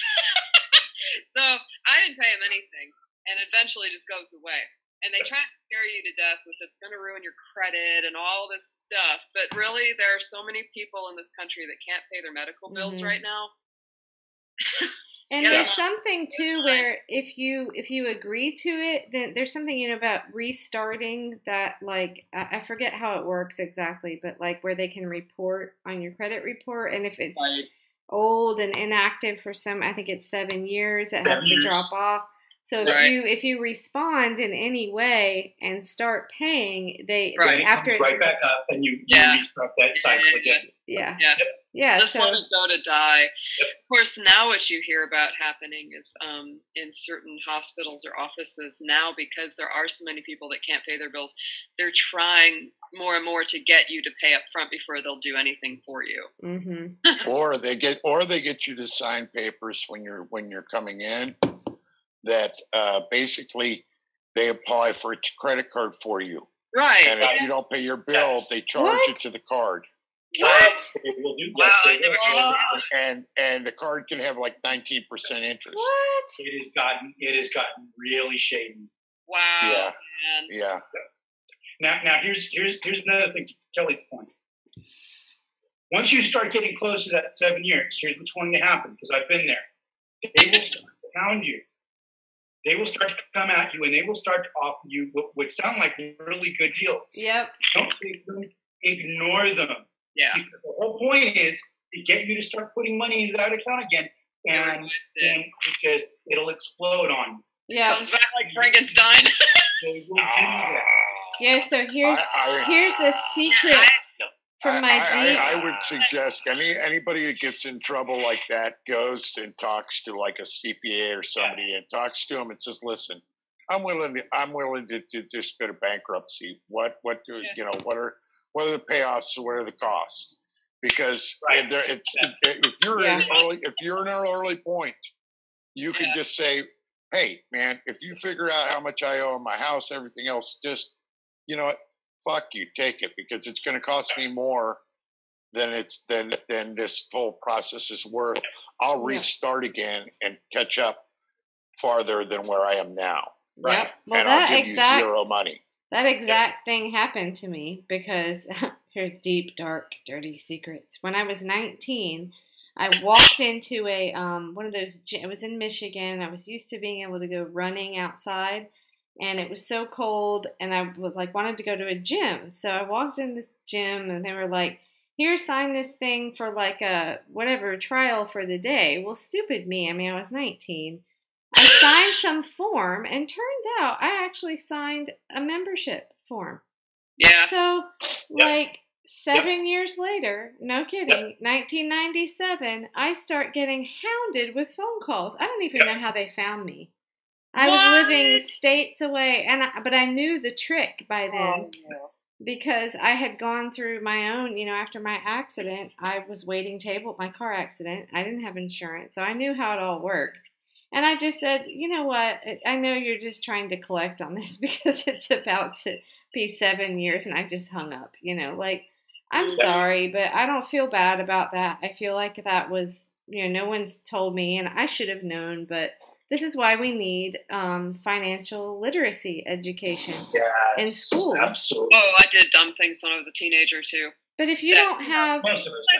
My parents really, unfortunately, didn't tell me a lot about money. They just, my parents, and I think a lot of people's parents never sat them down and just said, here's what happens if you co-sign something with somebody. Here's what happens if you sign something and put your social security number on it. It's just, there's different things. And it's like, you follow rather than calculus, I mean, okay, that's great, but this country would be better off if our public schools had a real serious financial literacy program. And years ago, there was something I caught on NPR about that. There was an organization, I don't remember the name now. They're probably still working, but Kelly, just a quick note. Shirley, I did. Send her a thing I through Twitter. will. I did. I wonder if she didn't get it. Thank you for telling me. Yeah, to anybody that's listening, I'm really trying to keep this from getting too big and have us keep on the subject. Yeah. And yeah, so let's see. And I've been away for a bit, and I really wanted to talk about. Oh, you know what? I thought I did, and you know what? It didn't go through. I feel bad. Sorry, Shirley. Well, I when I was young, I turned all of my assets into either liquid, herbal, or chemical substances. So I never really had any money to spend. And if I ever had a credit issue, trust me, it wasn't the kind of people you want to have credit issues with, you know. But that I solved by never fronting anything. I would never front anything, and that was how and that saved me from addiction too. I mean, basically, because I never had enough money to really get myself too wildly crazy, you know, on anything. Well, before I forget, I want to mention this guy that was in one of the panels. Oh yeah, this was the electoral strategies for progressive policies. Although several of us had conversations about the word progressive at this place. Although it is what we want, it's become a bad word in some circles, unfortunately. But anyway, this guy... It's become the new P word. Yeah, that sucks. But where'd Stevie go? Oh, she's here. Okay, and fart wink. Okay, Snork, I just noticed that. That's Darth Fart Wink. Darth. I can't keep up. I can't keep up with Snork. So the guy that was in the just check for the Y2K and you know you're yes, good. and you know it's him. The guy that was from West Virginia, and he. Hey Kelly, can I say something? Oh sure. Sorry, go ahead. I'm a certified collector at Skip Tracer, by the way. Oh. I work for Skip Tracing. What she was talking about earlier is what other companies will do is if a doctor can't collect on their debt, they'll sell the paper to another company. Yeah, right. That company will try to collect on the debt, and they'll buy that paper for pennies on the dollar. Right. It get transferred 2 or 3 times, but the first original debt may get charged off over time. Right. But here's the thing: it's a bad thing, and it lowers your rate. Sure. FICO, of course, you know we know that. But what they also do is each company it goes to. They do what you guys know what skip tracing is. Does anybody understand what skip tracing is? Yeah, little bit. Yeah. Tell me more about it. Skip tracing is real simple. No, skip tracing. Well, that's close. Skip tracing. My mom, by the way, she's been a licensed private investigator since '89. Wow, you got private eye mom, James. Yeah, fucking awesome, man. Wow, anyway, secret agent mom. I got some stories in regards to the OJ case, by the way. That is so cool. So the thing is skip tracing is they pull up your Experian and your TransUnion, and they try to find you. They try to find your cell phone. They try to find where you're at. They try to call you at your work. But there's laws is they can't harass your work. So keep in mind, I just posted the consumer FTC, the thing that I have that I can give, that I used to give to people that needed to know what the laws are to protect them from aggressive collections. Because and it's real simple. There's certain things they can and cannot do, but when they break that law, they can no longer collect. That's correct. So what I'm saying is, if you know, it's just a few things. They stumble over this stuff all the time. As soon as they trip, you're clear, and they've got to erase that debt. They're done. Yep. So, and what happens a lot is when you go to like a company that does credit repair, they ask you these questions. What have they done? Have they been calling you? Yes. Do they call you after 8 o'clock at night? Do they do this? Do they call you before 6 in the morning or 7 in the morning? Right. And if they do that, then it's expunged. Wow. Okay. Go ahead, Brad. I'm done. What I hate is I have great credit, but when I changed my phone number like 6-7 years ago, somebody has their YouTube on. There's an echo.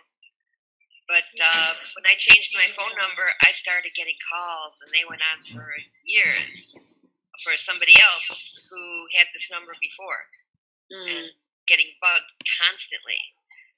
Hey, Forsaken, did you just dial in, or did you? No, on the computer. On the computer, okay. Michael, do you know where the original? Well,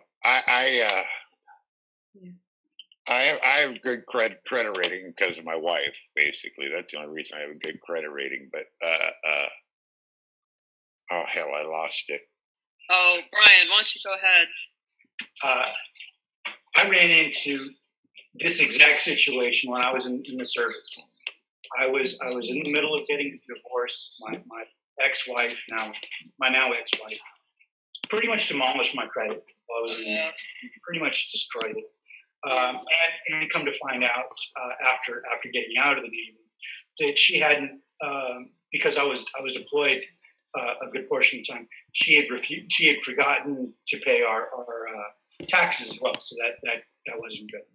But here's what happened: I had collectors that were trying to reach me, and I had a chief in the Navy who said, "Look, here's what you do.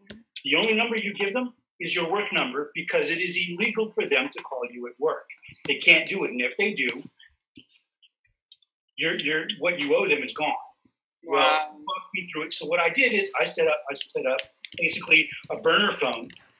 That way, my work could get hold of me, but nobody else had the number, right? So if anybody needed to get hold of me, they had to call my work. Well, guess who tried calling me at work? The dumb creditors. Yeah. Mm. Wow. Yeah. Well, that's just the thing. I remember what it was. I was going to say, Forsaken. I got the same thing right now with my phone. I'm not Lisa. That's basically what I say every time I answer the phone nowadays. I'm not Lisa. I'm not interested in redoing my school loans. Thank you. No, you're not there going, I'm not Lisa. My name is broken. Well, you can imagine about how pleasant I am when the fucker rings before I've had my coffee or something. Oh, yeah. It's like I don't like telephone calls anyhow, let alone from people I love. Let alone telephone calls from people I don't even fucking know and probably would hate if I did, Oh, before my first cup of coffee, you can forget it. I'm a monster. Well, I know how you are broken. It's hard to get to sleep. Yeah, well, that's the thing. When I wake up, it's like I take the pills and I get my coffee and I wait for everything to start sinking in before, otherwise it's just like, picture me with metal in my hands, just swinging like this, because then it's just blind rage, I can't go on anything else. You're such a dragon. You are such a dragon goat. I feel exactly the same way. When I wake up, I don't want to talk to anybody. I just don't even want to and tea for me is coffee. Like, before I get my tea, forget it. Just no. And yesterday the power was out all day because of the hurricane. So I didn't get my tea. And I was in a really foul mood all day. I was just like, you want to know the I was not happy triggered. I was so unhappy because I didn't have my tea. Yeah. I would rather go a week without food than a day without tea. Oh my God. Hey, before I forget, I don't know if Stevie's listening, but this guy's in West Virginia, and he was the one in the, let's see, hold on, electoral strategies for progressive policies, but he, hold on, I'm going to find the exact, it's Corporate Crime, I think is the name of he's an editor. Hold on, it's Russell Mockeber? I don't know how to pronounce his last name, but I think it's at Corporate, let me find it, there it is. Yeah, Corporate Crime Report. So, I don't know, it sounded really interesting. So, he lives in West Virginia, and he's been pretty active with the Green Party. But yeah, he's the editor of this Corporate Crime Report. It was very interesting. Like right now, he's got one. Judge dismisses criminal charges in deadly 2015 Amtrak derailment. Sounds like interesting stuff. So if anybody wants to follow that, it's at Corp Crime Report. Russell Mockeber, whatever. Anyway, there were some really great people there, I have to say. I've got quite a list here. Even if you have an issue with the whole overall, whatever, begging for Bernie to come back. Aside from that part, They were really good people here. So anybody wants, I think some of this list is on the website. Anybody's interested, because people are all over the country, you know. And we even had one person dial in who's a documentary filmmaker. Wait, what's her name? Lulu Freistat. Anyway, that was really cool. But anyway, sorry. Guess I've gone on enough about that. Well, I need to get some sleep, everyone. I'm sorry. Yeah, that's okay. Thanks for coming. It's it good is to see you, Bram. You take care. Have a good one. Love ya. Later. Good night. Love you all. See you soon. Good night. Good night. I hope Shirley figure it out how to come in. So Eric, please tell me how things went with the hurricane stuff. Surprisingly, it went by fine. Good. How about yourself? Any damage to your house or anything? I think we lost a couple shingles. There was like this thing in the backyard that kind of like fell, but there were some like fences that actually kind of bent over a bit. But luckily and surprisingly, we didn't lose power or internet. Wow.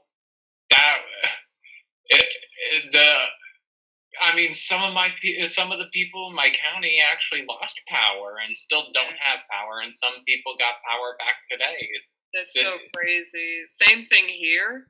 It was, honestly, I was expecting it to be more intense because it's the first time, now for all the people that don't think climate change is happening, this is the first time that Atlanta has ever been under a tropical storm.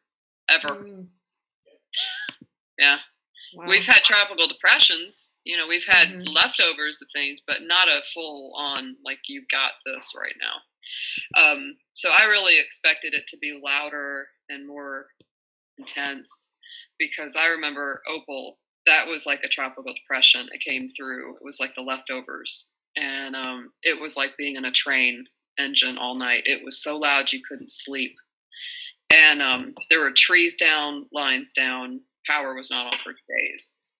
But the power went out for about 18 hours here. Thankfully, God, I'm so grateful no trees fell on the house or around the house because that's always a risk in Georgia. There's a lot of soft, tall pines. Yeah. Pines. Kelly, you got them up there too. Yeah. And it was not nearly as bad as I had anticipated. So I'm glad you're safe, Eric. Glad I'm safe. Thank you. I'm just glad everything's good. I wanted to get a check in on you and give you mine too. Yeah, I was worried about Eric. I was getting triggered.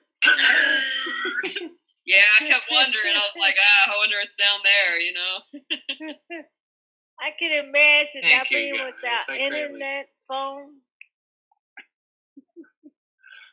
I mean, the place I was staying at was like pretty cool. We had fun, during the intense moments, Yeah. Well, I'm really glad your house is safe. I was worried. I was like, man, what's he going to come back to? You never know. Something like that. Yeah. So what was it actually downgraded to a category 1 by the time it got to you, or a 2? Do you know?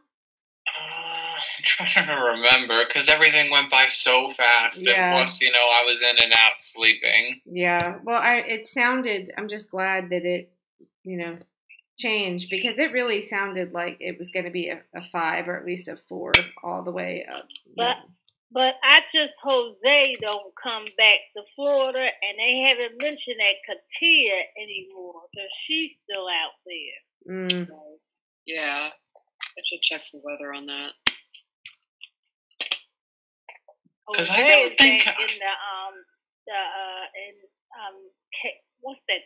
In like the Kirks or something, and back in the islands, they getting hit hard again. Oh, I haven't paid attention. I should be. How did Cuba fare? I think Irma hit them hard, didn't it? It was still really. They got hit hard. Category 4 and 5 stats. And I haven't heard anything about the damage or how bad it was. Me too. I don't care what nobody said, but I think this storm was man-made. They always spray shit in the air every day. So, yeah, I just think it's man-made. Because I ain't never heard of a storm like this. Hey guys, I'm gonna fade out here, and I'm gonna go over and say hi to the other room, and okay. then fade Good night, out there. Broken. Y'all have a good night. Much love. Glad you're doing All right, better. love you, Broken. You take care. Have a Hey, good and I one. also just tried it. I tried it, and I was on both channels at once there for just a second. Huh. I put headphones in each ear and managed to pull it off. Multitasking. That's good. See y'all later. Okay, good night. Night. See ya, Broken. Night. So, And I'd freeze up if I tried to do that. so James, I forget what I was going to ask you. Something about the lending stuff. Wait, no, yeah, are you still doing something in that realm for work or no? I actually do a multimedia program for dealerships all over the country in Fort Houston. Oh, okay. So I cold call. I'm like a telemarketer. Oh, okay. I talk to GMs and owners, and I get them to do our multimedia package, and we bring people in through our database, and we help them get finance, and everything works out. It's just we're actually helping, and it's a good company. The great thing about my company is I can wear shorts and a t-shirt. It's freaking awesome. But I gotta wear a shirt, damn it. That's the second thing about it. It's like, I was gonna come in today without a shirt. No. That's great. It works. But I've been around auto finance for a long time. My brother sold cars. He worked for Lexus of Newport Beach, California, which is the #1 Lexus dealership in all of the country. And it's catty corner from, it'll come to me, but a Mercedes-Benz dealership. And I got to tell you, okay, imagine this. We don't even know, you guys have no idea how many cars are sold every weekend or every month.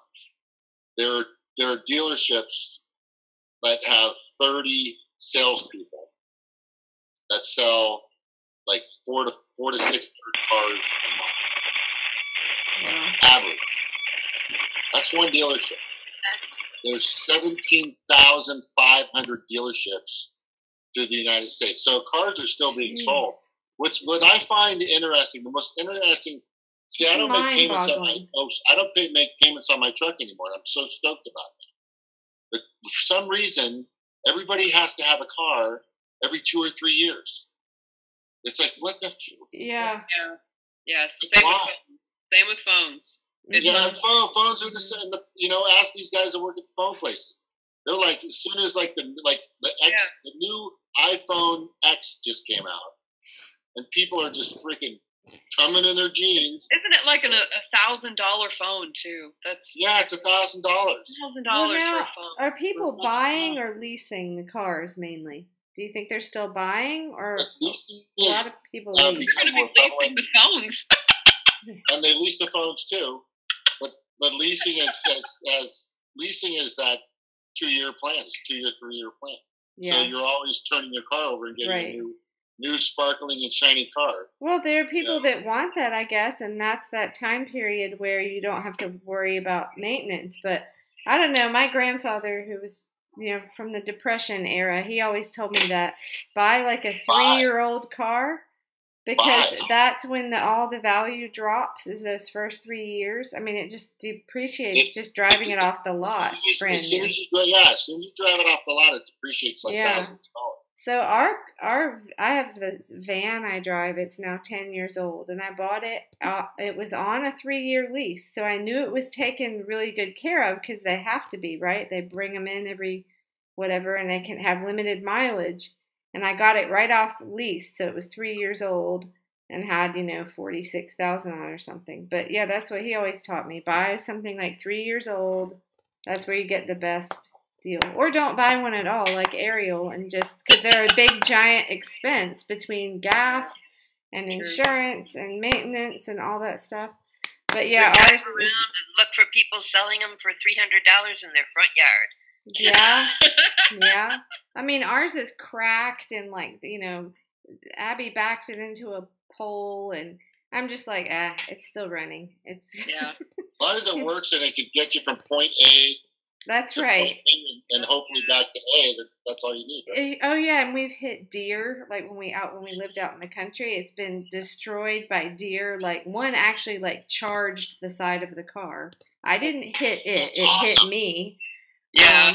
But so like the headlights are different. Like looks like different colors because of the cover. I'm just like, you know what? I'm hoping I can get like 200,000 out of this thing. It's There's like a trick for fading headlights is just get Arm & Hammer or baking. You can use baking soda and water, and it's a buffer. And you yeah, it's just like a film over it, right? That covers the actual front lights. That's true. I've done that to my truck twice, and it works really good. If I cared enough, Aren't those halogen lights they put in now like super expensive? Oh, I fucking hate those for a second. I hate those lights. Those bluish. Yes. The most. They should be outlawed. They blind you when they're coming at you.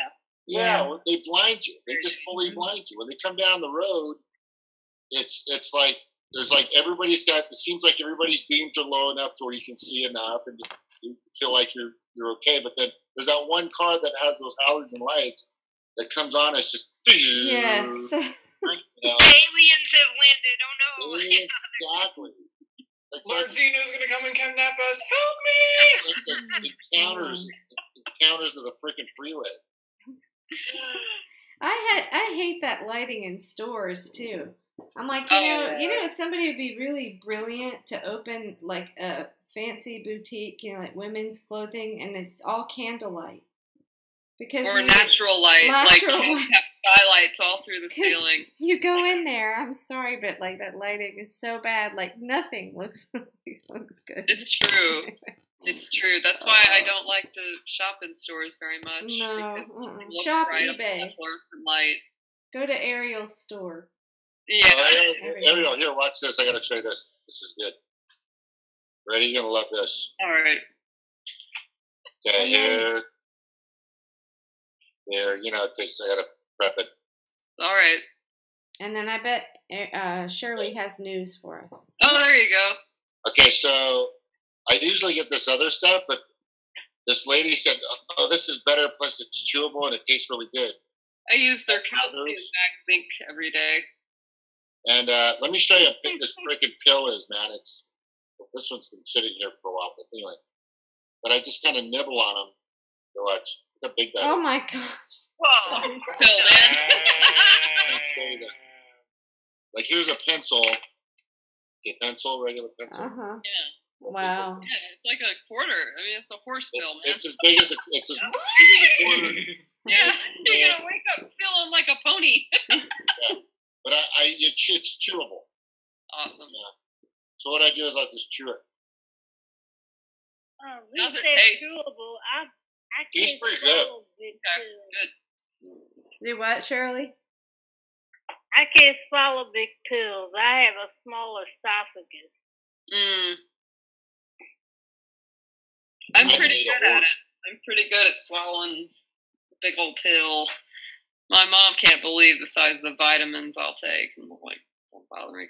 You're used to it. My husband and my son cracks up at me because they see me take. If I have to take one, when I try to swallow it, I bring it back up, and they just crack up at me. I'm like, this is not funny. Yeah.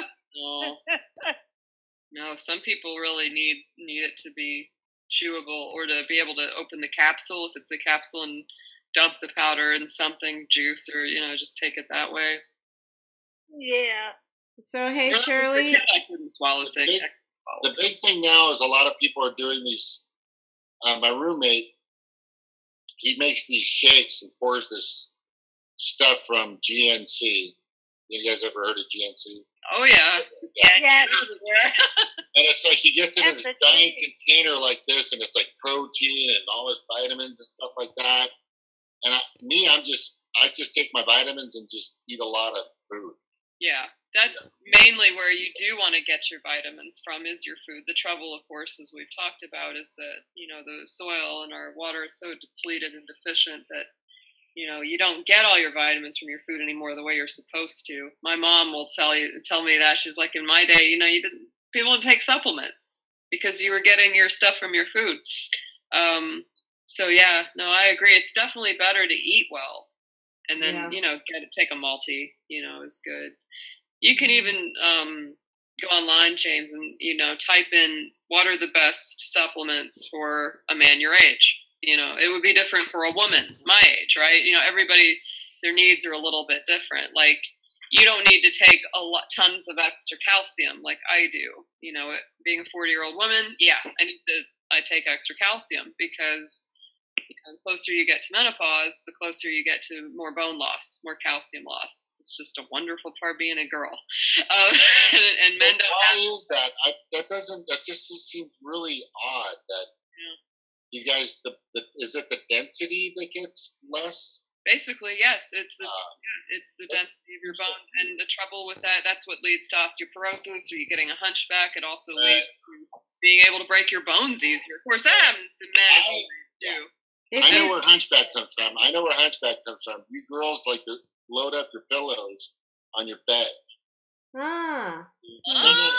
also, Ariel, what comes with menopause, women get dryness, so it's hard to have sex. Yes, that's true. I'm going through that right now. You might want to try this. Pissing me off. The evening primrose oil. I just started taking this a week ago. It's kind of a classic for anybody that's either like perimenopausal or going through menopause or even after it. It's just a very good natural oil. A lot of omegas, no bad side effects. It's been used for many. This would even go back to American Indian cultures. I tried this oil, and man, that was worse than being a damn virgin. I'm sorry. And then this one too. I've been taking this one. It's the Herbal Hormone Complex, and it's got black cohosh and a lot of good stuff like raspberry leaf, which has always been a great tonic for female stuff. It's been going well because I have perimenopause. I'm only 40. But I've started getting like the hot flashy stuff. So I'd rather deal with it with natural stuff than have it go to the doctor and be like, have them prop me up with synthetic hormones. How do you spell that? Which one? This one I got on Medicos. I've been taking that for about 2 months, and I think it's pretty good. How you spell it? Their stuff is not expensive. That's what I like about the Vitacost. I find their products are really good. How do you spell it? What is it? Herbal Hormone. How do you spell it? I can type it in the chat for you. Or if you want to send me a Twitter message, I can tell you what it is. And the other one is the evening primrose oil. But those two are really good. Eric, this picture is for you. Get ready. Okay. No, it's not. It's not for you. What I'm saying anyway. I just saw it on Facebook. I thought it's kind of funny. It's about the storm and the transformers that were blowing up and stuff. Watch. Can we blame Debbie Wasserman Schultz?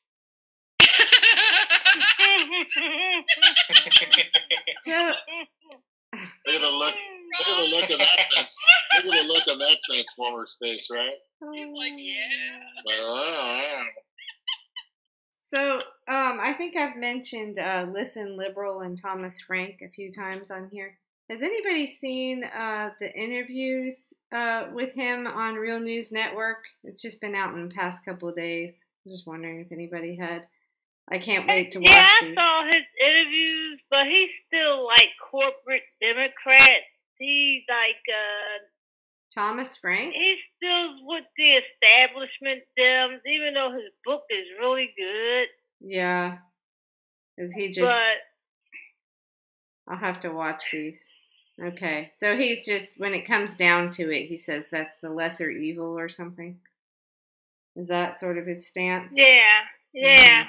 Yeah. So what do you hear on MSNBC lately, Shirley? What's going on over there? I don't watch MSNBC at all. Oh, okay. Maybe Did you guys hear about the Seattle, Washington mayor resigning today at 5 o'clock? No, why? Due to sexual abuse charges. There's 4 other boys that say he abused them, and his cousin came out. So he said, "This is a personal matter, so I'm resigning." Wow. But I think he's gay. That's probably it. No, I thought. And he's going to give gay men a bad name, because I ain't never heard of gay men raping boys. Well, the thing is, there's, been a very, very long and very negative narrative, whatever you want to call it, in the world, where people have tried to connect pedophilia with being gay. It's ridiculous. Now, could you be gay and be a pedophile? Sure, but those are 2 entirely separate things. Being gay doesn't mean you're a pedophile. It's pedophilia is a actual pathology. It's not, it's just like somebody, it doesn't matter your sexual orientation. Anybody could be a pedophile. Being gay doesn't make you more prone to that than anybody else. But of course, how a lot of people will take that and they'll go, "See, gay people, because there is that old nasty, especially, thing within, dogmatic groups, especially, they want to connect those 2. And I think that sort of stigma or idea is going away slowly but surely. But, it's still something that you have to contend with sometimes. Well, hey, Shirley, when I ask you that, it's because you usually tell us maybe it's your husband that's watching CNN or MSNBC that you see. Yeah, he just happened to have it on, and I just walked by and I catch something. I'm like, "Oh my fucking God, why don't you turn this channel off and turn to the ID channel? That's much better." Hey, Snork. NASA is ambitiously planning to drill to, I think, relieve pressure at Yellowstone. Have you heard? I've been. I do not think that's a good idea. They're just suggesting it as a possibility to investigate. Okay, so they're looking into it. They're not actually doing it, though, right? If you want to look at a similar issue, geological scale forces are beyond what we're used to thinking in.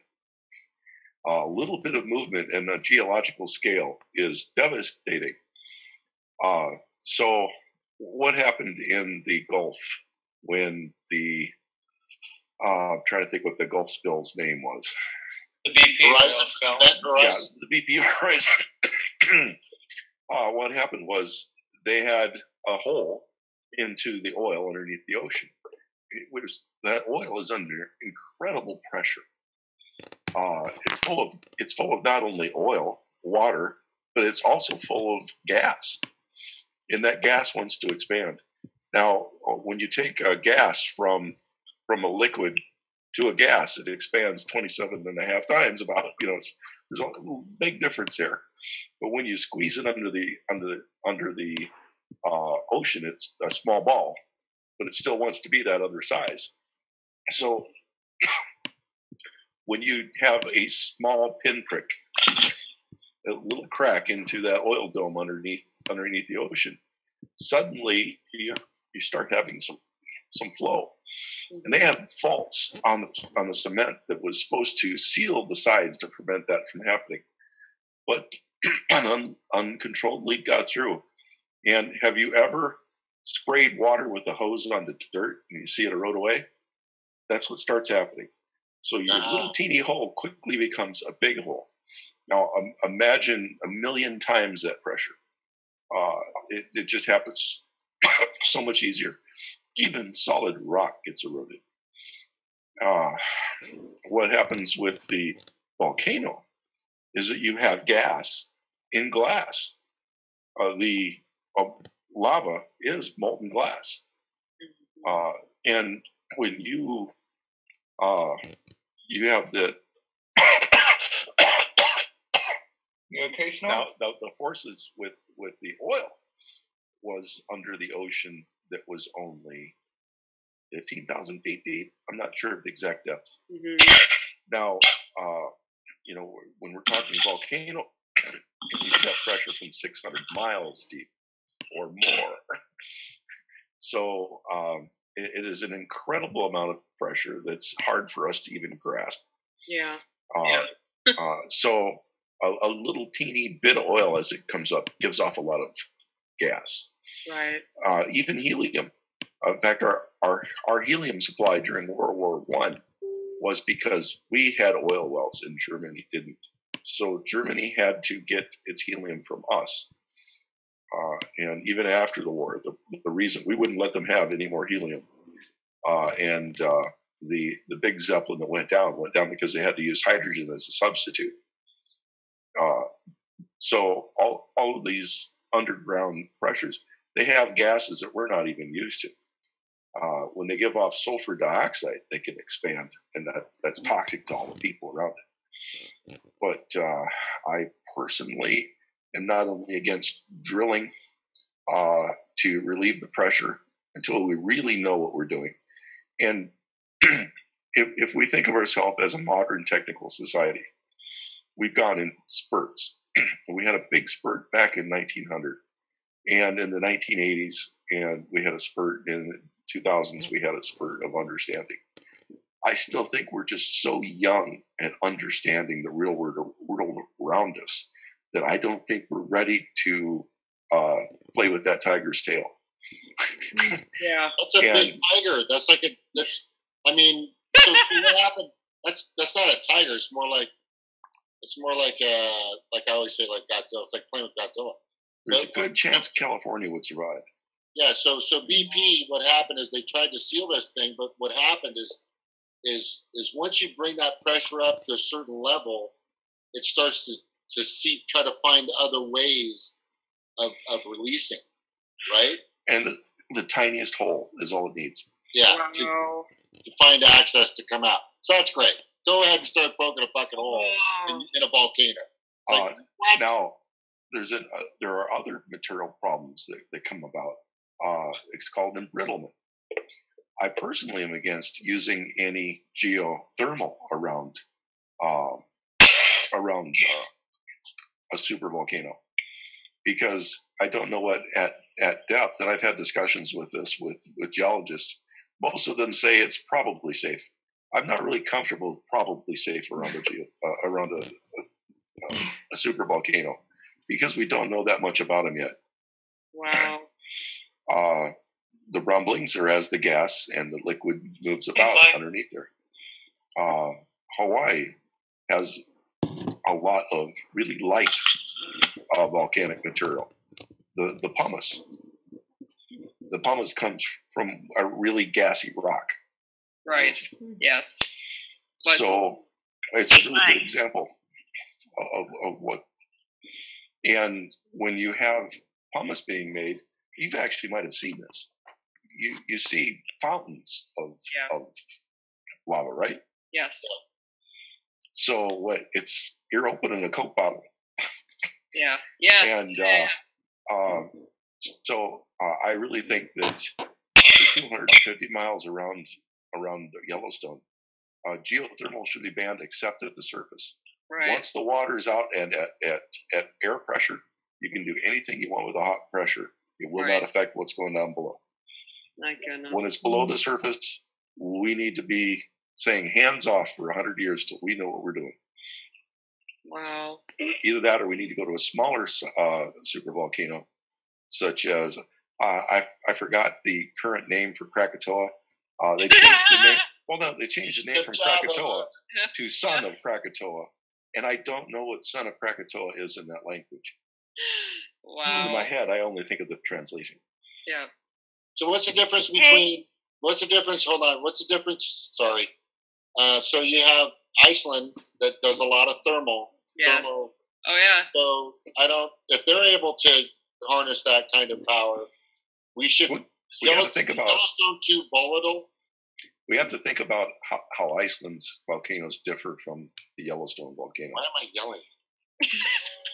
Am I coming across as yelling? No, I am. no, you're not. You're The fine. Iceland volcanoes are all recent tappers. There's, within the last few decades, there's been lava flowing from them. They currently dip. They inject wells of water down into around their volcanoes, but they're smaller volcanoes, and they're at the fields where they go. They also monitor constantly changes by the minute of what's going on with all of their geothermal wells. So they're being very careful about breaking the pony. But again, Iceland is one of the most successful countries of working with volcanoes there is. They're the only one that has saved their major community. There's only 100,000 people in Iceland. To have someone of that skill level is remarkable in 100,000 people. To have the best team on the planet is even more remarkable. We can't do that here. We don't have smart people here. Icelandic is really hard to learn. Iceland just seems cool all around. They seem to be like they know what the fuck they're doing all the time. Well, they told our. We have no clue. That's what it seems like. That's because it's dark there all the time, James. There's nothing to do. You got to do something. Dark all the time. Read a book. You can't go out and surf in the ocean or hang out on the beach. That doesn't work. The beaches are black. They're black sand. It's volcanic. I accidentally interrupted Kelly. Oh, no, it's okay. I was just going to say, I think Iceland just seems so cool, and I can't remember the president or prime minister, whatever. I think they call him president's name, but I probably couldn't pronounce it anyway. But they turned away the U.S. FBI when they were I don't remember exactly how it went down, but there was something where the U.S. was trying to get Iceland to bring Assange there, and they were going to, I don't know, extradite him or something, and they were like, no, we're not having any part with that. Because Iceland has great music. Yeah. They have great financial minds. Yeah. And yes, they do have one long night a year. So Abby actually got a flight from D.C. that went to Iceland. Only a 2-hour layover. Bummer. But I'm like, wow, Iceland. But for $400, $400 from D.C. to Iceland to Glasgow, Scotland. Wow. And she was just get across the country for that much. I know. She was just bummed that it was only a 2-hour layover because she wanted to see more. But yeah, it was just like it just blew my mind. Like, I'm sending my kid on a plane to Iceland. There's always these new memes coming up about Hillary's book. Oh. And I've got on my Facebook, I've got like 20 of them. But here's a good one. Hillary is broke because she blew away $1.2 billion. American election. Do you start to wonder if she's? I don't know. Every time she comes out and says something, fucking lost. Who believes that everything is somebody else's fault? She blames everybody fault? but herself. It's unbelievable. It's really just. If you're a psychologist watching this, you'd be having a field day. Yeah. Really, there's some heavy narcissism, borderline sociopathy. I know. For all the psychoanalysis of Trump from a distance. I mean, Hillary's a psycho. I don't know. I can see Hillary saying you put the skin on the lotion. You put the lotion on the skin. What? And you make the skin soft. What? Yeah. I can't even see her saying that. She's too goddamn cold. Yeah. Fucking crazy. I don't know. Hillary Clinton is very bitter and cold and nasty. Yeah. Yeah. Oh, and she had this thing she used to do. Oh my God! Oh, every single time. Did anybody else notice this? Whenever there was an event, and she would walk out on the stage, whether it was the town halls on the news or wherever, she would walk out on the stage, and every single time she did it, she would grin and she would point at somebody in the audience, and she'd go, like she's making eye contact with someone in particular. But I always, but there's nobody there. Yeah, but I think it's just a thing. It's all in her crazy head. I don't know. I don't think anybody was there. She's just pointing. Yeah, I just no. She was telling her crew who to go out and grab and cook for tonight. Yeah. You know I want it's that bad big when Hawaiian guy. Get that big Hawaiian guy. Let's get that guy right there. He looks big and plump. That looks like a Thanksgiving dinner for our entire crew. Yeah, well, it's bad when you're, I went off on the what's his name, Peter Dow guy, when they launched that Verret. Did you guys see that? And apparently it had a denial of service attack, like immediately. Verret. It's supposed to be social. The Hillary Clinton fake news place. Yeah, but it's supposed to be social media for the 56 million or whatever. Oh, please. The quote unquote 56 million. Oh. It's just a safe space echo chamber for Hillary Clinton supporters. Yeah, but they were talking about the Hillary haters, and it's just like, you don't understand why we're so angry at this. Everyone had so much hope, and it's just disgusting. But yeah, this was where my peak of like Hillary, I don't want to say hate, but I guess I have to say hate. Hillary hate peaked because one day, Despise would actually be better. Yes. Deep loathing. It was right before the election, and it was right after I'd had that Russian ambassador guy trying to shame me into voting for Hillary.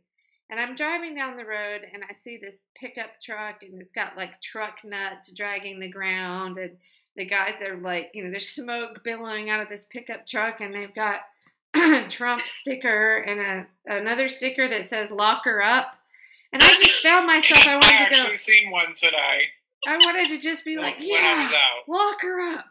Lock her up. I'm like, what is happening to me? But I did. I really just wanted to yell it, like, yeah, as I drive by with my Jill Stein stickers. But, I think they need to understand why we're so angry. It's not, if it were a fair primary, then we would shut up. But every time. It was because it's a miscarriage of justice. It's not so much about Hillary per se. It's just that she happens to be the person that did this thing. And it's disgusting to watch. And all her cabal did this thing. Yeah, and it's disgusting to watch them continue to prop her up the way they do.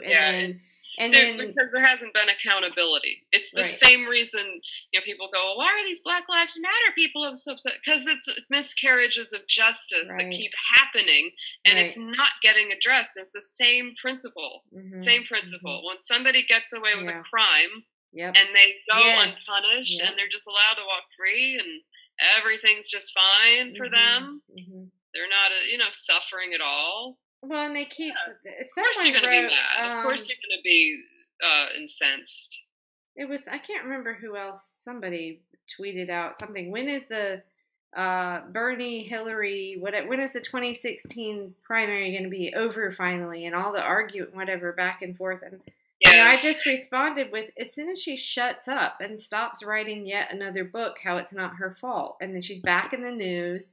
I think it's almost by design. It seems like to me. Hillary Clinton is just looking for attention and looking for people to blame but herself, because honestly, it's her damn fault. I mean, she needs to own up and take personal responsibility for what she did. If she's going to keep continuing this bullshit pity party, that's on her.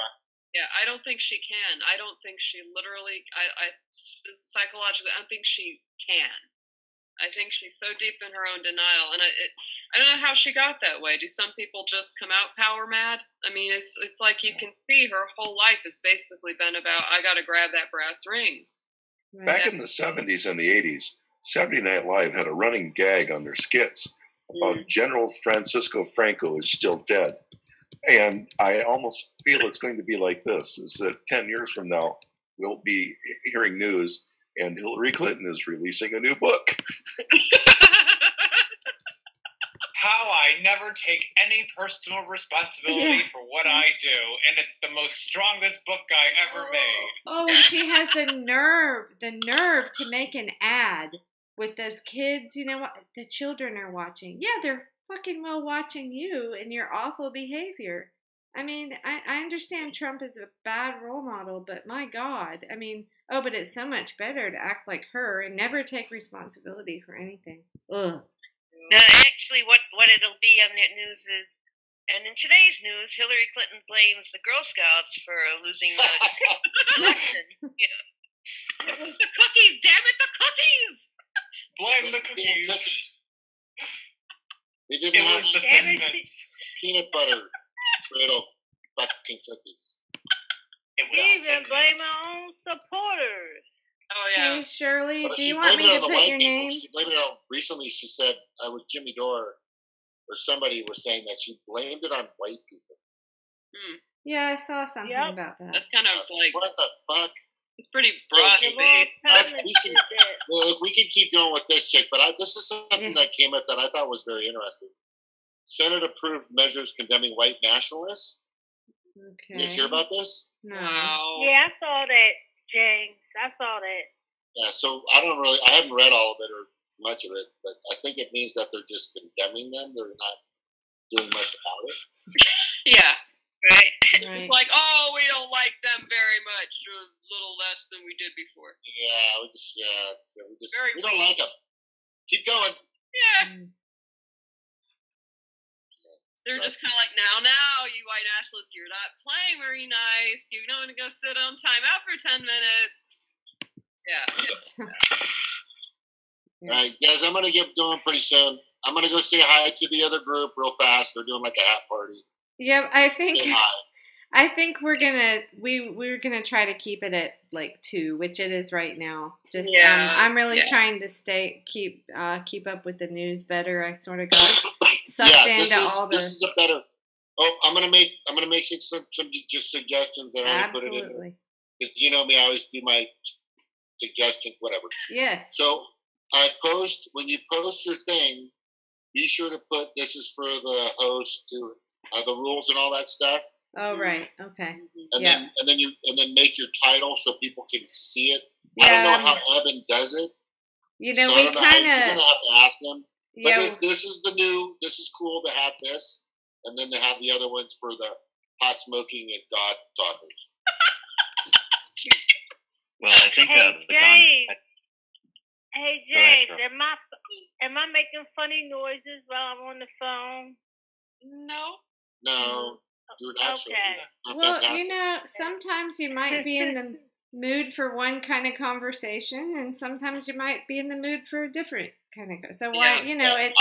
I'm gonna go take a hit of acid. And I'm gonna go check out that other group right now. I'll talk to you guys soon. Yeah, I think the concept is to kind of have one more selective while the other one's much more open. So. Well, I think it's going to work out very well. I'm sick of the whole every time. Well, let's not talk. Let's not talk about other groups like that, though. For a second, I understand. I understand.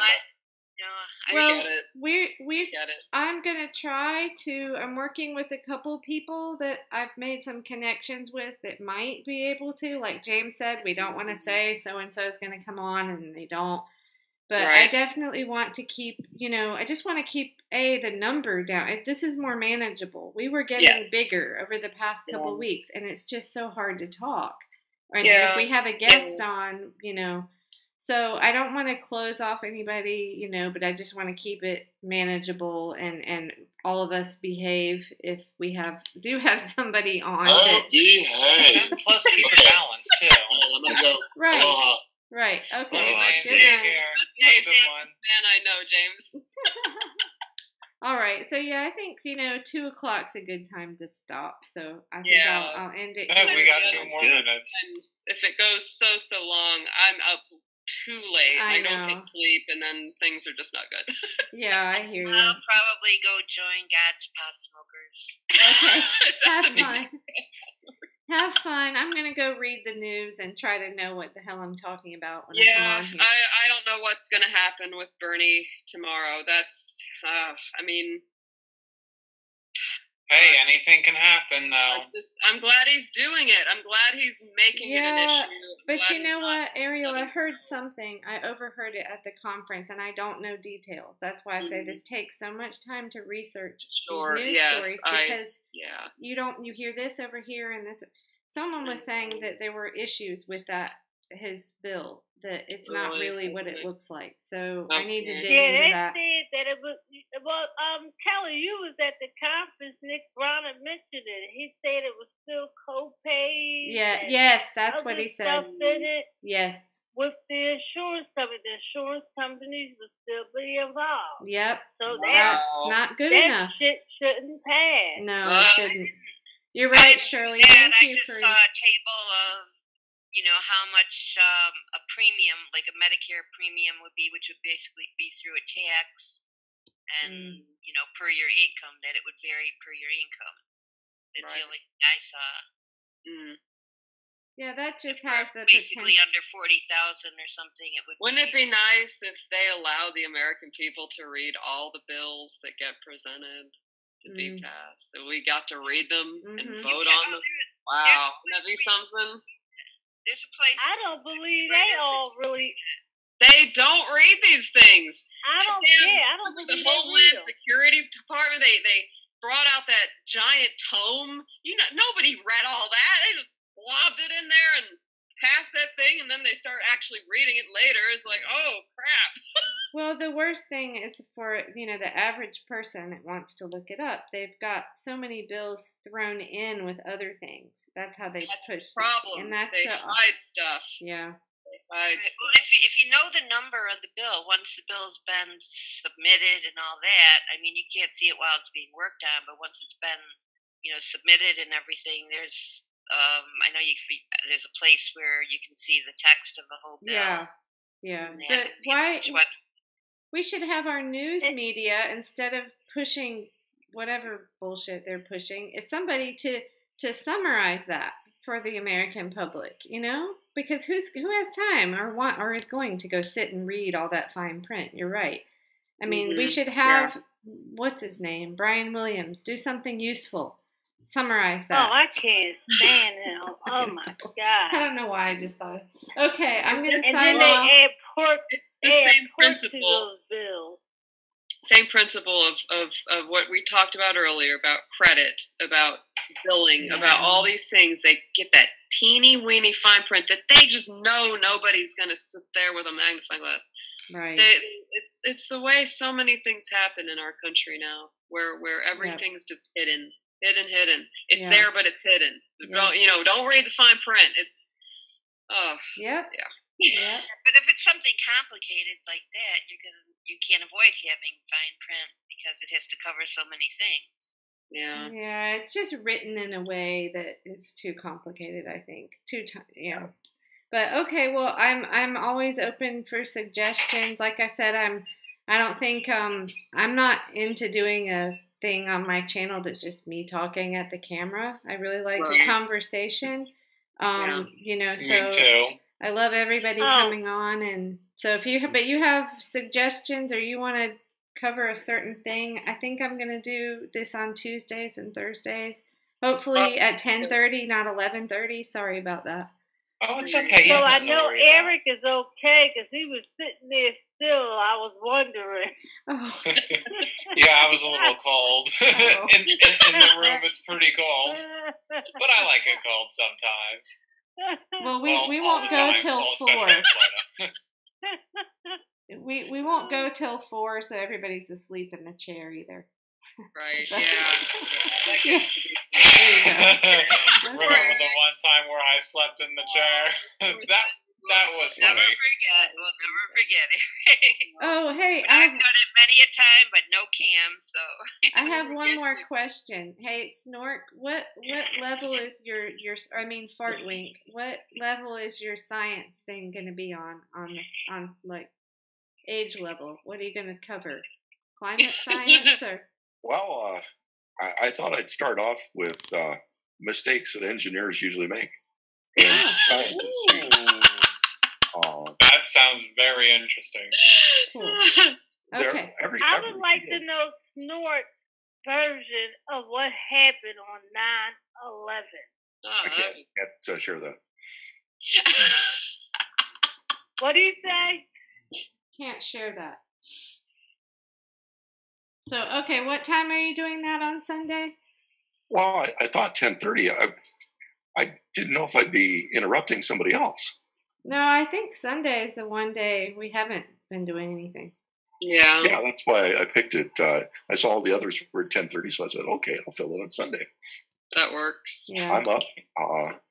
But once I get my room situated and stuff where everything gets back to normal, I'll have a normal schedule. So I'll have like a schedule of my own. And I thought after this week, maybe I'd start asking for questions that people have, just like James just had a question. Yeah.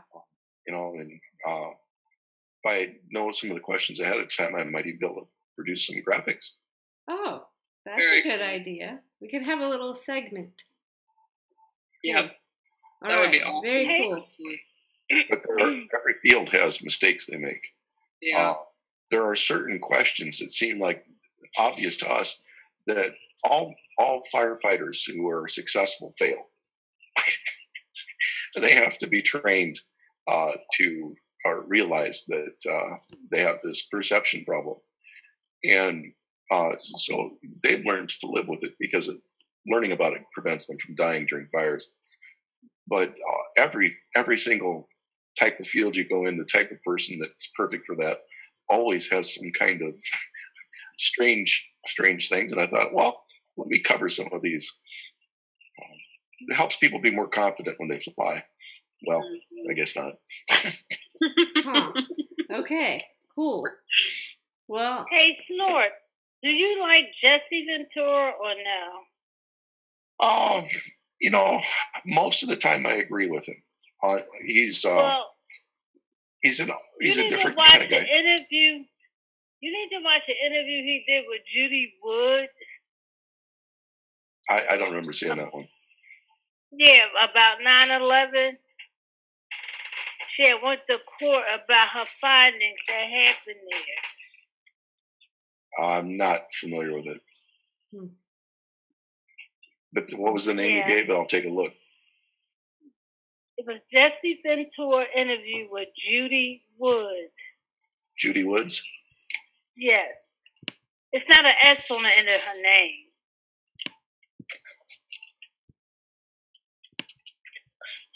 okay, I'm gonna say goodnight. Yep, So me too. see you on Okay, at night, least love you Thursday. all. Okay. Good night, Good night. everybody. One Love you more all. thing. Thanks for coming. Thanks for your help, Fly.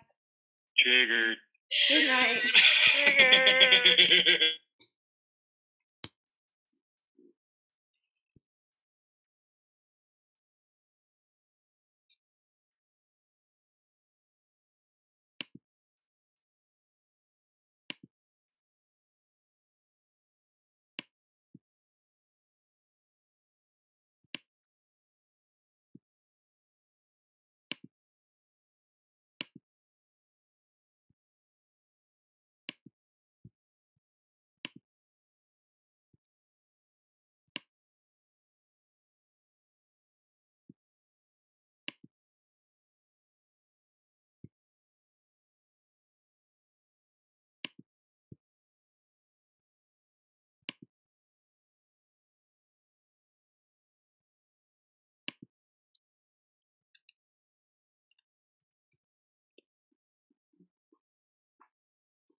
Hello?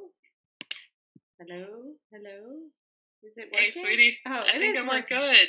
Did it? Oh. Wait a second. Uh-oh. Shit. Hang on a second. I think you're muted. Yeah. Hang on. I think I'm on Bluetooth. Why was that on? Can't hear you. Hang on. Sorry. Michael. Hey. I hate this. How do I get out of this? I'm afraid I'm like still recording and my sound. Where's my sound? Where's the OBS or something? Oh, do I need to close that? Yes. Oh crap. Stop recording. Stop streaming. Yes.